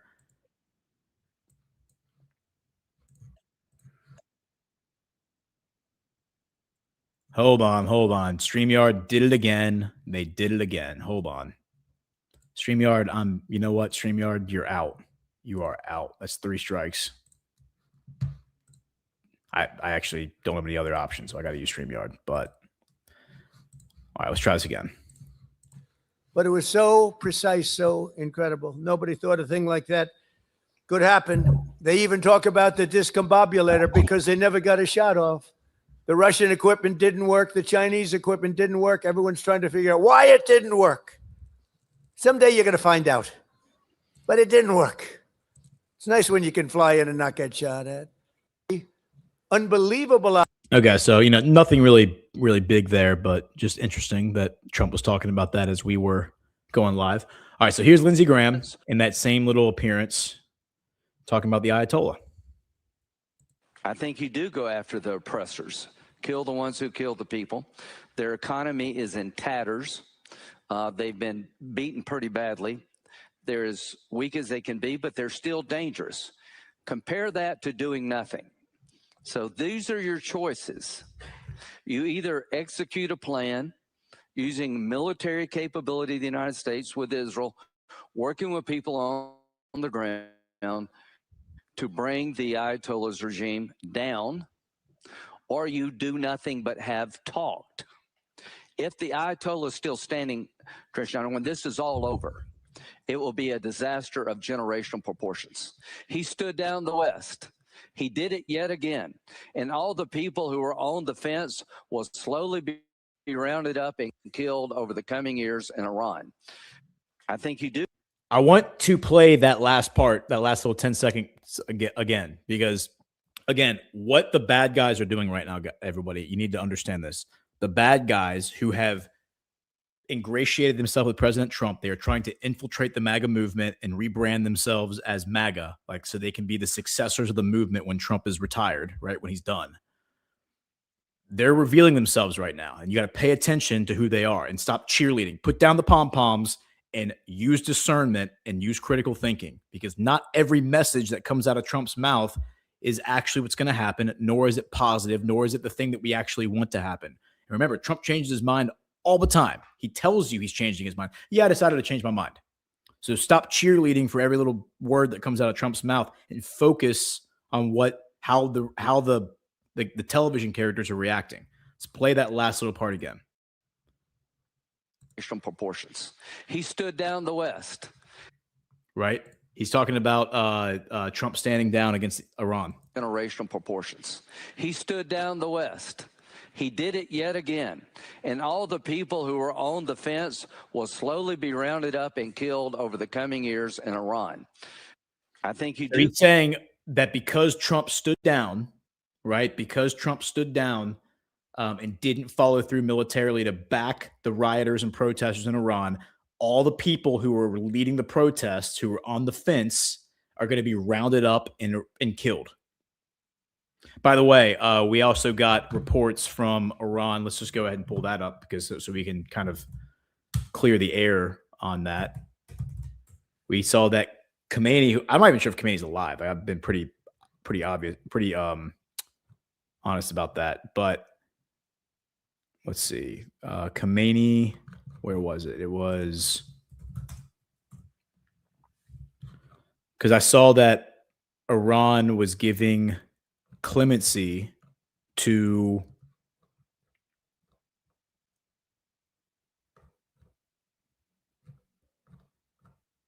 where were we?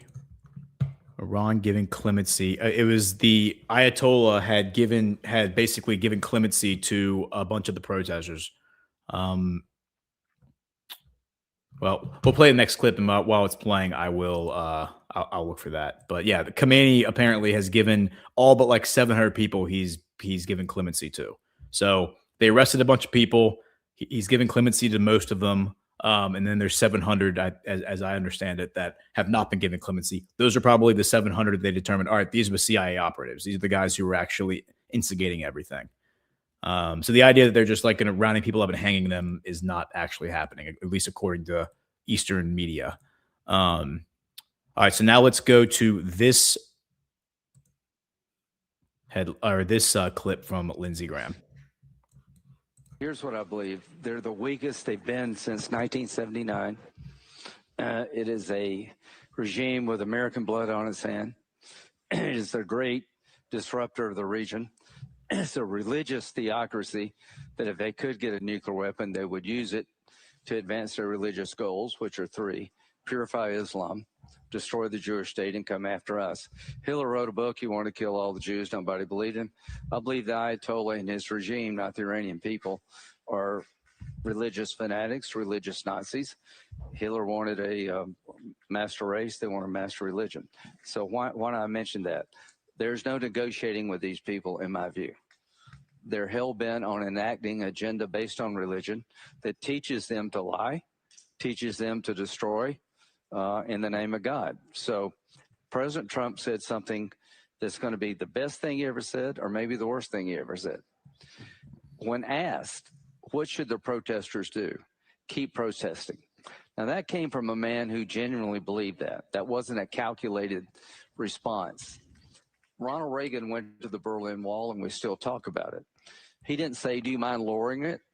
He said, tear it down. He was clear. He was concise.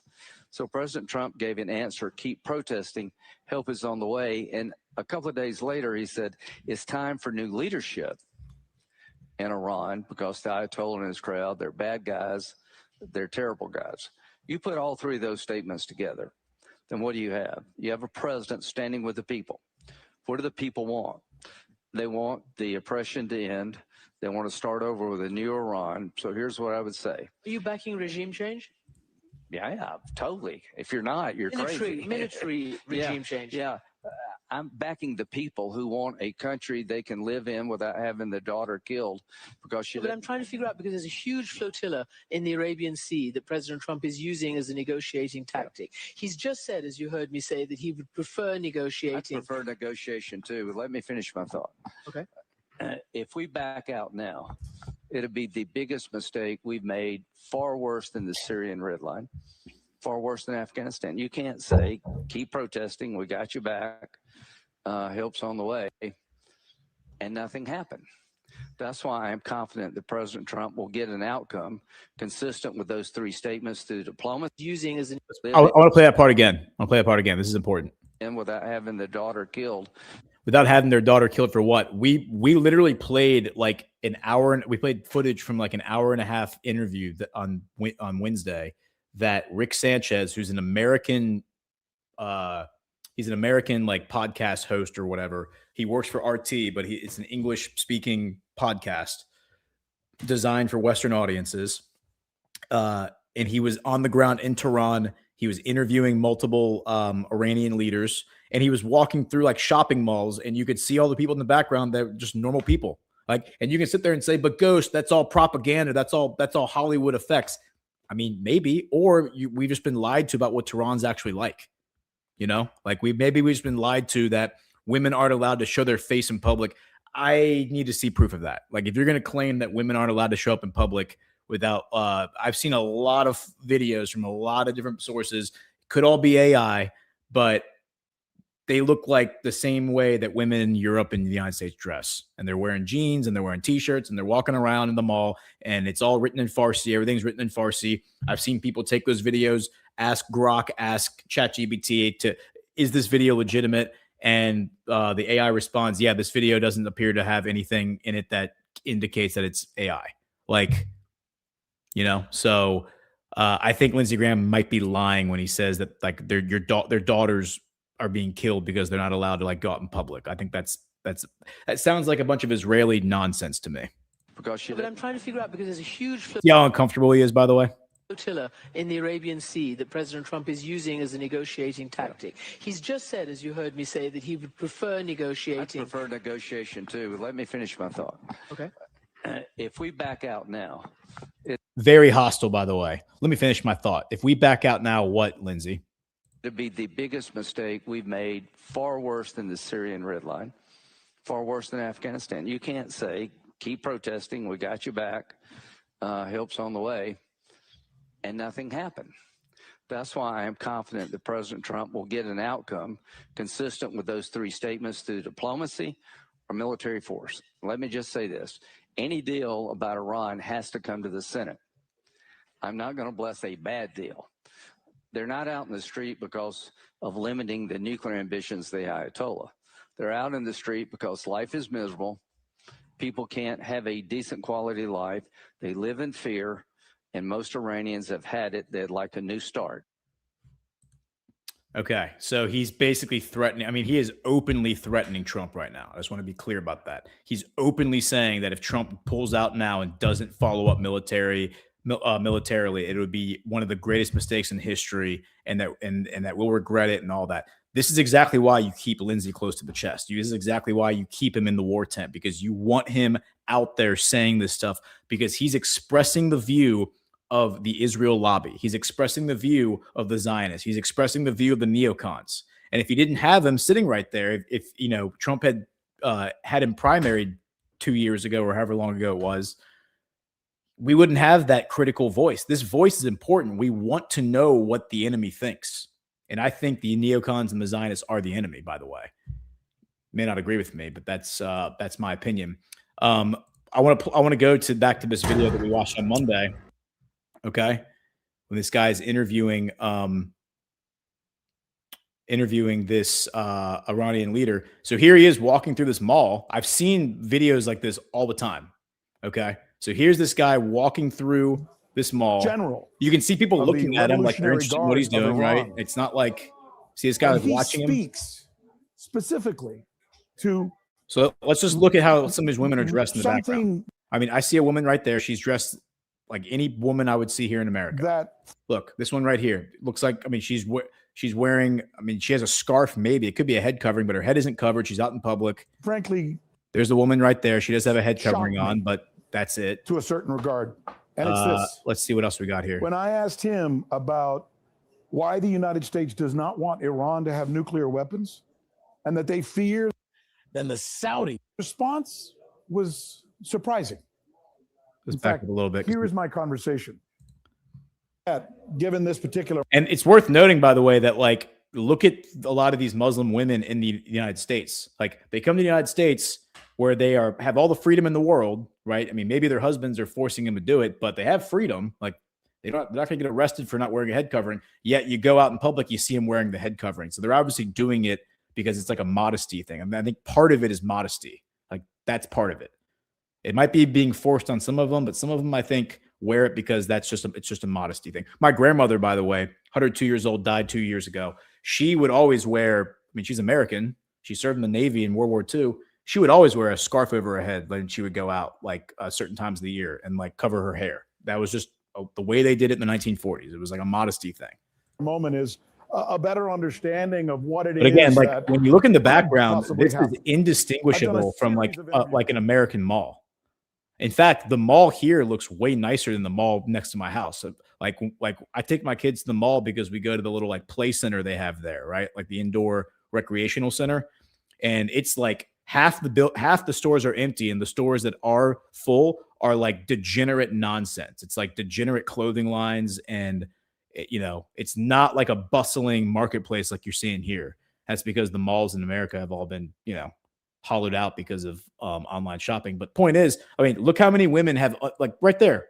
She's not wearing a covering right there. She's not wearing a covering. So I think that Lindsey Graham's full of shit. I think he's a liar. I think he's a propagandist. There's two women right there not wearing a head covering. So again, I just think we're being lied to about a lot of this stuff. There's one looking right at the camera. No head covering on. So does that mean I want to move to Iran? No. But does that mean we need to go start a war with them where our kids have to go fight and die on a battlefield? Absolutely not. Let's stop being silly. So now let's go to that same video, like that same appearance that Lindsey Graham was making. Again, I don't know where this is. I need to get context for what this is. But apparently sitting next to him is the would-be Iranian prince, or the Iranian whatever, crown prince Pahlavi. Remember, Pahlavi, Reza Pahlavi, his father was installed by the CIA in 1953. That is not a disputed fact. That is something the CIA is proud of, and they did that because the guy that they were replacing nationalized the oil to give it back to the Iranian people from the British. And so they overthrew him. They installed Pahlavi. Pahlavi signs the 25-year consortium agreement, giving the oil back to the British. And then when that expires in 1979, he refuses to renew it because he's not happy with the Zionists and how they're treating the region. And so then they overthrow him and install the Ayatollah. Okay, so here's the guy's son who, by the way, left Iran in 1979, moved to D.C., and lived his entire life in a $20 million mansion outside of D.C. in Maryland. His entire life. And here he is with Lindsey Graham shilling for war with Iran because he wants to be he wants to be king of Iran. You have been to Israel. You have, I believe, visited the Western Wall. You are supported by this Israeli government. I want to know what you think and why you think that's important, because equally, this Israeli government has shown itself to be incredibly intolerant of its own citizens' rights, its Muslim citizens' rights inside Israel, and of course in Gaza, the occupied West Bank, and it's very controversial. So I just wondered why you think that is an important relationship to build. Well, first I would say that I think there are only two nations on this planet that can claim they have a biblical relationship with one another. One is Israel, one is Iran. And it goes back to the time of Cyrus the Great. Cyrus the Great, who liberated the Jewish slaves in Babylon and helped them rebuild their temple in Jerusalem. And when the Iranians go and gather at Pasargad around Cyrus the Great's tomb years ago, of all walks of life, of different ethnicities, different religions, and celebrate Cyrus the Great because he represents every values that Iranians cherish and believe in, and say that we are not a nation at war with our neighbors. We can be trusted partners in the region, working with the Arab countries, working with Israel, as opposed to a regime that is acting the way it did. That's the difference right there. We need to be able to show the world that Iranians, unlike this regime, are committed to friendly relationship with our neighbors. We don't have any issue with the Arabs. We don't have any issue with the Israelis. And why is Israel important? Because I think it is a very important strategic partner to Iran when it comes to this. I'm thinking beyond just the politics of it. I'm talking about the water crisis in Iran, which is a major issue for us, well beyond politics. If there's no water, there's no life. And guess who have the best specialists and experts in the world dealing with water issues? Israeli experts. One of the reasons I went to Israel was to talk about that as well. And there's so many ways that we can engage and partner with them, helping us in that area. As opposed to a regime that says, no, they don't even have the right to exist. That's the difference. So it's not necessarily focusing only on one country. It's a regional thing. But most importantly, from the prism, whether it's Europe or the United States, why can't we, as people of that region, be the ones working together to bring about stability without having to depend on an armada of U.S. Aircraft carriers to maintain stability and peace in the region? Yeah, so he mentions Cyrus the Great. He mentions the relationship between Iran and Israel. And I mentioned this, I think, on the Choice, and I probably talked about it on other shows too. But the Babylonian captivity, which is a very important time in Jewish history, that's when, as Ash explains it, they lost the Ark of the Covenant. They lost a lot of the relics that they were supposed to maintain in order to continue the style of prayer they were doing with God. The person who liberates them from Babylonian captivity, destroys the Babylonian Empire, is Cyrus the Great. That was the creation of the Persian Empire, right? The Babylonian Empire, of course, centered in Iraq.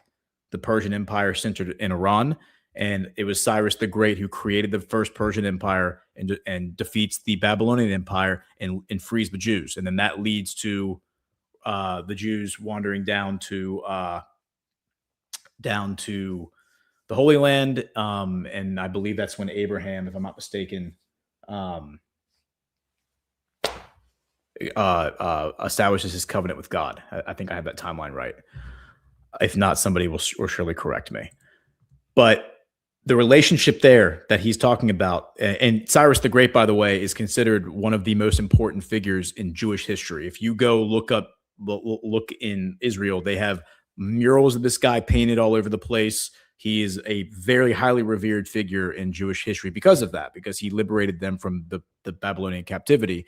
His grandson, for context, is Xerxes from 300, who tries to destroy Greece and destroy Western civilization. Not saying one thing or the other about Cyrus the Great, but I'm just saying that history is messy, history is complicated. There's gray everywhere. It's not black and white. People want to make characters out to be black and white. It's just not that simple. Let's look at another really strange incident. This is put out today by RT. And here is the same guy, Rezi Pahlavi, meeting with Zelensky.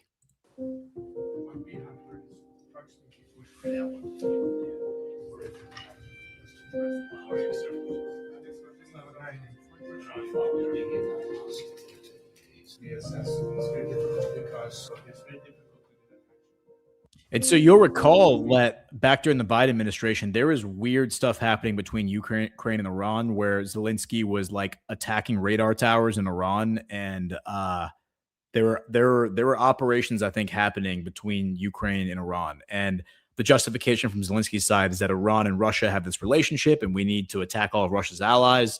But I think there's a weird triangle there between Zelensky / Ukraine, with Israel / Netanyahu, with this Pahlavi guy that they're trying to install in Iran. He's obviously like the globalist shill, spoiled, rotten Nepo baby who spent his whole life growing up in a mansion in the suburbs of DC. This guy has no context for what it's like to live in Iran. He left there when he was 17 years old, right?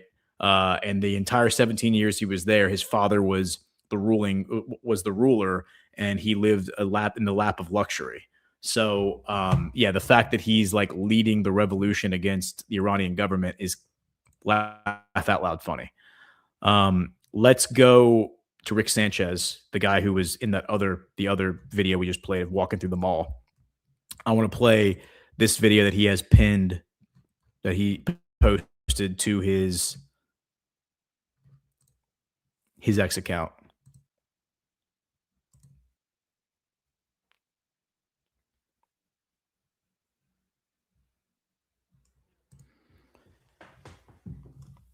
And actually, before we pivot to Rick Sanchez, here's another video I just saw of from that same exchange. This is only 8 seconds long, but just Lindsey Graham talking about Venezuela. Charge of Venezuela now, and you want to keep doing what Maduro did, you're an idiot.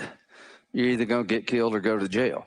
So there's him threatening Delcy Rodriguez. Again, all Lindsey Graham does is undermine President Trump. President Trump does something, and then he comes out and he says, actually, this is what we're really doing, right? Actually. He's not the only one, by the way. Here is Mark Levin. So I put out the post earlier, 10 minutes before we went live. Pattern recognition. Mark Levin has spent the past year undermining President Trump at every step when it comes to his diplomatic efforts with all Muslim countries. Here's Mark Levin saying, let's not strike a deal with the Iranian regime. Let's strike the Iranian regime. And this is a Jerusalem Post article that he is citing. And it says Trump says a deal with Iran could be struck over the next month. Meanwhile, Trump claimed he was the best friend Israel ever had, and stated that Herzog should be ashamed for not pardoning Netanyahu. U.S. President Donald Trump said on Thursday that the United States has to make a deal with Iran and thinks a deal could be struck over the next month. We have to make a deal. Otherwise, it's going to be very traumatic, Trump tells reporters. Let's watch this short clip that they are linking here.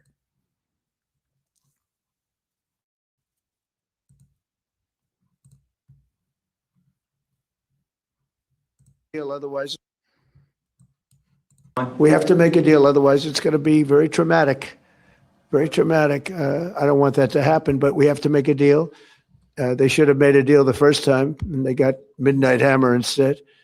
And this will be very traumatic for Iran if they don't make a deal. Look, if they don't make a deal, then it'll be a different story. But we had a very good meeting yesterday with Bibi Netanyahu, and he understands. But it's ultimately up to me. If the deal isn't a very fair deal and a very good deal with Iran, then it's going to be, I think, a very difficult time for them. We have to. Okay. And so speaking of mis and disinformation campaigns, I mentioned earlier that I saw reporting about Khamenei offering clemency. So here's a few different outlets. Here's Al Arabiya. And I don't know if these outlets are trustworthy or not. I certainly am familiar with this outlet. I just don't know if it's like connected to MI6. A lot of these outlets are. Al Jazeera is one. Middle East Eye is another. This one says Khamenei offers clemency to over 2,000 convicts, excludes protest-related cases. So this is from, I think this is from February 10th. Did we get a date on it? Yeah, February 10th. Okay. Then there's another one from Euronews. This one is from February 10th as well. It says no protesters released as Tehran offers clemency to more than 2,100 convicts. So I said earlier that he was offering clemency to people, but it sounds like he's not actually offering clemency to the protesters. Here is another outlet, Iran Wire, which is waiting for me to verify that I'm human, and maybe it won't. Here's Al Jazeera, which Al Jazeera is definitely Muslim Brotherhood, MI6, so I'm very hesitant to trust whatever they publish. That doesn't mean that they don't publish truthful things. I mean, the best liars weave lies with truth, with threads of the truth. But Iran's supreme leader pardons tens of thousands of prisoners. This is February 5th, okay? And it says Iran's supreme leader had pardoned or allowed a reduction in jail sentences for tens of thousands of prisoners, including some arrested in recent anti-government protests. Now, that could all just be fake news. Like, they could just be putting that out as fake news. Again, the Ayatollah, in my opinion, like, works for the CIA, MI6, and Mossad, and always has since 1979. That dynamic could have changed in the past, 50 years, but I don't trust the Ayatollah. But again, is the Ayatollah even still alive? I just don't. I need to see proof of life. I need to see him appear in public. And even then, is it AI? So anyway, that's that. Yeah. So all these people are being extremely subversive. You then have this guy, I believe this is so here's Lindsey Graham after the Netanyahu meeting on Tuesday. To the brave people of Iran, President Trump has always heard your cries and demands for justice. The regime has proven yet again it's incapable of real change. If this regime continues on the course they are on, then I believe President Trump's statement that help is on the way is becoming more real by the day. Yeah, unfortunately, Lindsey, all the people that you want to go help have already been rounded up and arrested, at least the leaders of it. So it's probably too late. I believe this is from the Munich Security Conference. I could be wrong. It's unclear where this is exactly from, but here is the U.S. It says U.S. Oil Lobby Summit. I have to figure out exactly where this is from, but it says this is apparently the U.S. Oil Lobby speaking. Commercially adept, historic. If you can imagine our industry going back there, we would get a lot more oil a lot sooner than we will out of Venezuela. That's more conventional oil right near infrastructure and gas as well. And we reduce political risk with getting oil out of the stands in Russia. Terrible day for Moscow, wonderful day for the Iranians, the United States, the oil industry, and world peace. I think there's a good chance that geopolitics will remove barrels. President Trump is willing to take commercially. Yeah, so this guy is shilling. He's like, think about the dollars, think about the money, the wealth we can create by going and overthrowing the Iranian government. He's talking about Iran because it's true. The oil that comes out of the Persian Gulf is cleaner oil. It's much easier to refine. The infrastructure is already there. It's very much in place to extract it, refine it immediately. Versus Venezuela, their infrastructure needs to be built back up. The oil that comes out of Venezuela is heavy oil, so it requires a much higher level of refinement, which really only the United States is capable of doing. So meaning that you're going to have less buyers around the world who want to buy it and refine it themselves. Talking about crude oil. And yeah, like he's saying the Iranian people want this outcome. What makes you think the Iranian people want a war happening on their land? Like that is actually a retarded statement. No more than any of you want a war happening in Virginia or in Texas or in Florida. It's just a retarded statement. But these people are, you know, they're possessed by the devil, in my opinion. Okay, so now I do want to play the Rick. Let's see, the Rick Sanchez. Make sure if I have this. Here it is. Okay, so this is like a 5-minute clip. I think this is worth watching. This is, he says, Iran Foreign Minister Abbas Araghchi. Or wait, that's not the one I'm looking for. Looking for this one. Yeah.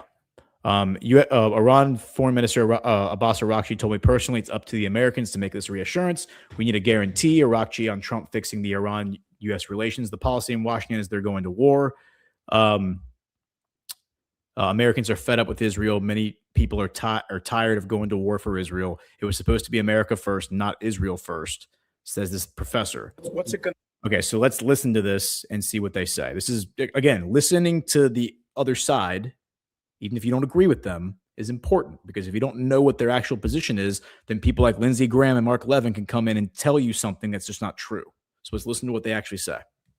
Take a listen. We still do not have full trust on Americans. Yeah. And I think we have every right not having trust, because the last time we negotiated, last June, we were in the middle of negotiations when they decided to attack us. And that was a very, very bad experience for us. And what's it going to take to get you to the level of trust that you think is necessary? Well, we need to make sure that scenario is not repeated. And this is mostly up to Americans to make that assurance. Do you need Mr. Trump to tell you personally that, since he's the one who broke the promise last time? We need a guarantee. We need an objective guarantee that the same scenario is not going to be repeated, and the United States is not using force to resolve differences. Trust.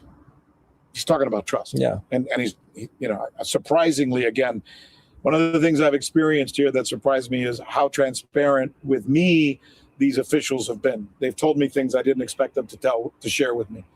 Human emotions, you know, culpabilities, their own sadness, their own wishes for stuff. And here he is basically saying, look, I want to trust them, but it's hard.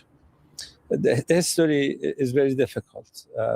And it's not just Iran. You look at the history of the United States, violating agreements is something that the government of that country does most of the time.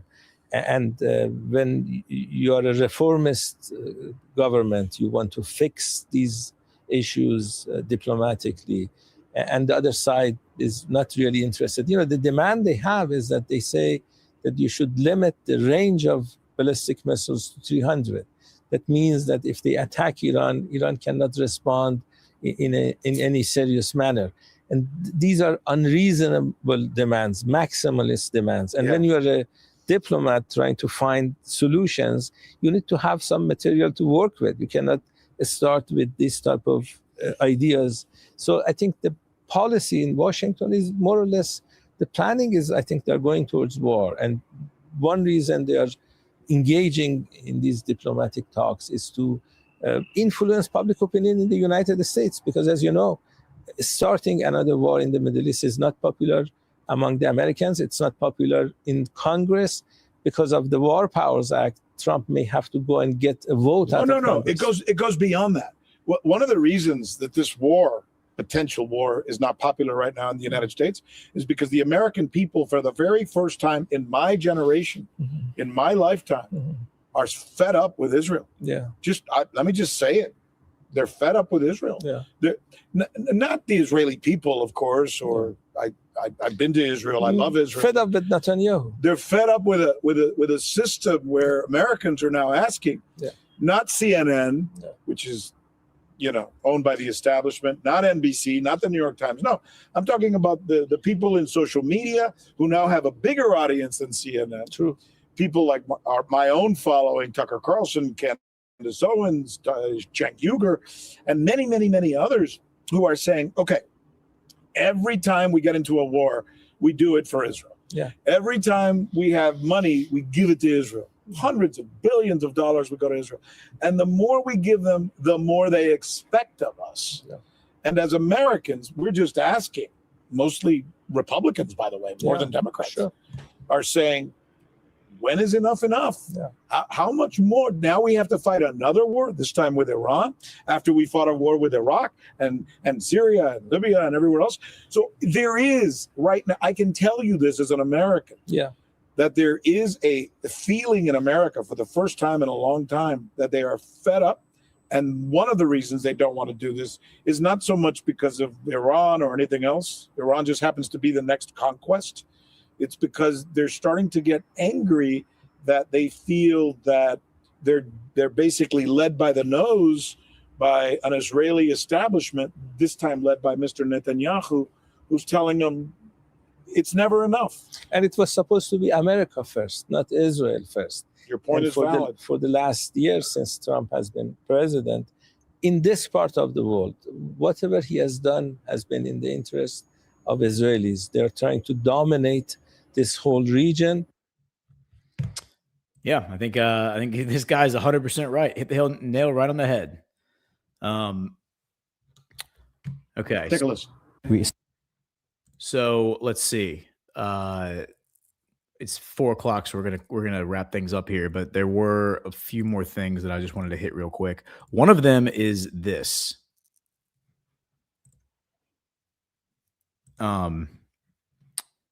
This is a video that we put this in the Badlands Daily this morning. I wrote a take on it, but here's Rubio is in Germany at the Munich Security Conference, and here's what he said yesterday. This got a lot of play on social media last night. The world is changing very fast right in front of us. The old world is gone, frankly, the world I grew up in, and we live in a new era at geopolitics, and it's going to require all of us to sort of re-examine what that looks like and what our role is going to be. And we've had many of these conversations in private with many of our allies. They are our allies. And we need to continue to have those conversations. And I think Saturday, hopefully, in the meeting we'll have there when Lucas and them. The world is changing very fast. Yeah, so for those who, it's kind of hard to hear, I know. Let me see if I can actually find the specific quote. It says, the world is changing very fast right in front of us. The old world is gone, the world that I grew up in. We live in a new era in geopolitics, and it's going to require all of us to sort of re-examine what that looks like and what our role is going to be. It's amazing, though, because if you only watched Fox News or if you only listened to social media influencers online, the big names that really just cheerlead and really just clap like trained seals, no matter what the White House says. The White House could say, they're gonna double or triple taxes, and they would figure out a way to cheerlead for that and say that it's the greatest thing ever because Trump's doing it. This might come as a little bit of a shock to you. This might come up as wait, what do you mean the world is changing? I mean, yeah, like trust the plan and Q and all that, but we've tried to approach it from a different perspective and look at things differently and question maybe some of these people who weren't who we're told are bad guys, but we don't actually think are bad guys. Putin being one of them, Maduro being another one, Petro being another one, and taking some heat for it. I mean, even inside of like the Badlands host private chat, not everybody at Badlands agrees with me on that. That's fine. That's fine. I welcome the debate. I welcome the friction. But it does look that way. It's trending towards these people, just like Kim Jong-un. It looked like he was in conflict with Trump. He's actually probably a friend. He's actually probably going to help us establish this new multipolar world. But if you get trapped in these old ways of looking at the world and you can't even consider the alternative, you can't even consider the fact that there are women just walking around malls in Iran without head coverings on and not getting arrested for it, doesn't mean that's 100% the truth. But if you can't even consider that, then yeah, you're going to get rug pulled. And I think like the next 12 months are probably going to be really hard to adjust to this new emerging world because you think one thing's going to happen. Well, yeah, we are definitely going in the Middle East. We're going to go fight Iran. We're going to go fight whoever we got to fight to defend Israel. maybe we're actually on those people's side, and maybe it's actually Israel that needs to be dealt with. Maybe Israel is the bad guy that Trump is actually encircling. It's the woolly mammoth, and Trump is getting all the cavemen out and lining them up side by side to encircle this giant woolly mammoth. That's the analogy I used in the news brief this morning. And maybe the woolly mammoth isn't Iran. Maybe the woolly mammoth is actually Israel. To that point, real quick, I'll just point out that this is from the Financial Times of London. This is being reported all over the place, so this appears to be real. However, you can't actually read the article because the Financial Times of London is a subscription-only outlet for the elites. Even when I take this and plug it into an archive service, it still says you can't read it. So it just shows up like this. But it says that Rubio has canceled his meeting. There was this highly anticipated meeting on Ukraine with all the European leaders, and Rubio pulled out of it at the last minute. Didn't go to it. Sorry, guys. We're getting rug pulled because Ukraine's actually the bad guy. Russia's the good guy. Deal with it. And then finally, we'll go to Israel, where I promised that we were going to go. Remember, Netanyahu left town with nothing. He got nothing from Trump. He flew all the way over here, didn't get a deal, didn't get an announcement, didn't even get a Kodak moment, didn't even get a photo op, got nothing. Got no assurances from Trump. Trump told him, yeah, we're actually not looking to go to war with Iran. We're looking to negotiate. Really hard for Netanyahu to go back to Tel Aviv and Jerusalem and explain that to his constituency, to his friends back there. But we did get this story. So Trump says Herzog should be ashamed of himself for not pardoning Netanyahu. This is the president of Israel who was elected, or appointed rather. I guess he was elected by the Knesset in 2021. That was back when they were having all these issues keeping a prime minister in office because Netanyahu didn't have enough support, but they put like an emergency coalition government in because of COVID. But they serve 7-year terms. So this guy's term is up, I believe, in 2028, Herzog. And Trump's been pressuring this guy to pardon Netanyahu. And everyone's like, well, that of course he's doing that because he's Netanyahu's puppet. Consider this, though. Consider what Trump is actually doing here. Trump's putting this guy in an impossible position, Herzog, because he's demanding that Netanyahu get pardoned for crimes that at least 2 of the 3 he's been charged with, from what I've researched, are slam dunk, open and shut. Like, they're accusing him of something, and the evidence has already been released to the public that he has done these crimes. And I'm talking about like recordings that confirm these meetings that he was having that he should not have been having, colluding with the media, etc. And he's facing, I think, 15 years for all 3 if he's convicted on all 3. And there is enough political division in Israel where I could see an outcome where, they want to bury the hatchet. They want to basically start turn over and start a new leaf. At least some people in Israel. I could see a judge throwing the book at Netanyahu, burying him in prison, and being like, yeah, pinning everything on Netanyahu, even though it probably isn't entirely all him. There's other bad actors in Israel. And then trying to basically exonerate the rest of the Israeli political system, deep state. I could see that outcome.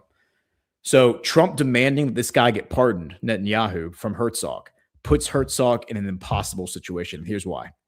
Because Herzog either is going to pardon Netanyahu, in which it will look like Trump is the one who did that. Like Netanyahu will ostensibly be beholden to Trump and owe Trump everything, that he doesn't have to basically die in prison. 15 years in prison for a guy his age is basically a death sentence, right?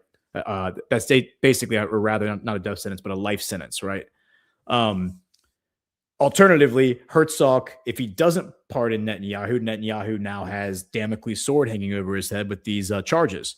So, Trump adopting this position to me seems like game theory, because he's putting Herzog in a pretty much impossible position. If Herzog pardons Netanyahu, then it looks like Trump controls the Israeli political system in the eyes of the average Israeli citizen, right? Which, of course, in the eyes of the average American citizen, or at least those in the truth community, it looks like the opposite, that Israel controls the United States. So there's this weird kind of crossing of narratives that I think Trump is pulling here that really puts Herzog in a bind, because he said he wants, 60 to 90 days to review this. That was back in December. That puts us right around the end of February, early March for him to render a decision on whether or not he's going to pardon Netanyahu. That's like, what, 2 to 3 weeks from now? So we'll see what happens. But if Netanyahu doesn't get pardoned, then he definitely has Damocles' sword hanging over his head, and you can bet that he has even more incentive to create more distraction and keep himself in power, which means starting more wars, starting more conflicts. Conversely, if Netanyahu is pardoned and it looks like he owes everything to Trump, what is it going to look like then if Netanyahu turns his back on Trump because Trump isn't giving him the wars that he was promised with Iran? You know, it's like an impossible situation. It's the what's that thing that BB talks about, Bernie Bright talks about, the Kobayashi Maru, right? Like it's an impossible scenario to navigate. No matter what he does, it's going to be, I think, a win for Trump and a loss for Netanyahu. Meanwhile, the Middle East, I think, is reorganizing into the new multipolar world order that Rubio is admitting is happening. All right, guys. Sorry that was a little long-winded, but we're going to get out of here now. Hit the thumbs up if you enjoyed the show. Share the show around. Subscribe to the channel if you're new. I saw that we got some boosts or some rants, so I want to read those. Eleanor 2000. Hey, Eleanor, good to see you. $50. Wow, very, very generous. Appreciate you, Eleanor. Thank you for that. Hope you and your family have a sweet Valentine's Day. A little something because it is my birthday. Happy birthday, Eleanor. Everyone say happy birthday to Eleanor in the chat. Appreciate that, Eleanor. And happy birthday to you.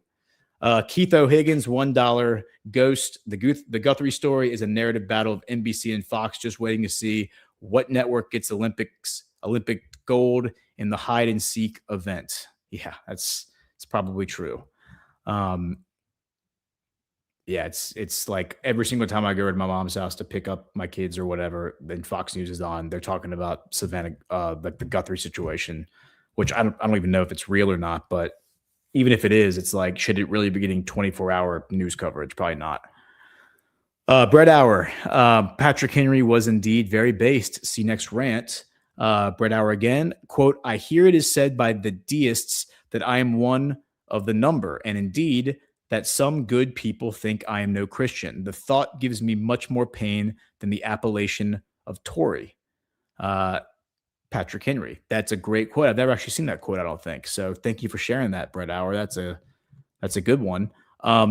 MAGA Keys girl, $10. Let's show Ghost some love for Valentine's Day. Thank you all for your hard work. Thanks for all your hard work. And thank you, MAGA Keys girl. Appreciate the support. And let's just check real quick. If you're listening on replay, you can go to badlandsmedia.tv/boosts or just go to the main website and click on the boost tab at the top and leave a rant at any time. It looks like we have at least a few. Two from Vicky Dirk, $10 each. The first one, thank you, just thank you. Well, thank you, Vicky Dirk. And then again, thank you, just thank you. I don't know if you meant to do that twice, but if you did, I appreciate, thank you twice. Great. Well, thanks again, guys. It's been a good week, I think, in terms of like the geopolitical developments. I'm encouraged by what we're doing, by what's happening. Monday, I will be back on the Book of Trump. We'll have Adrian from Rise Attire. We will be talking about his part 2 of his documentary series about the fashion industry and the occult elements in it. And excited for that. So everyone hit the thumbs up, and we will see you around the watering hole. Y'all have a great weekend.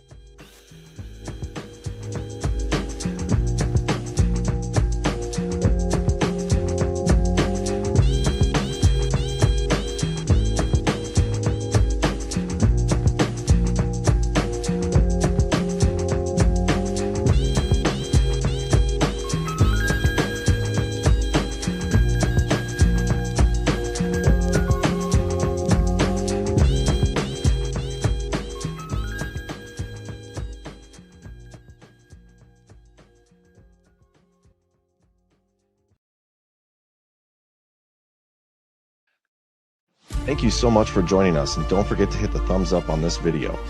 And a special thank you to all of our advertising partners. Please remember to shift your dollars to support those businesses that support Badlands Media.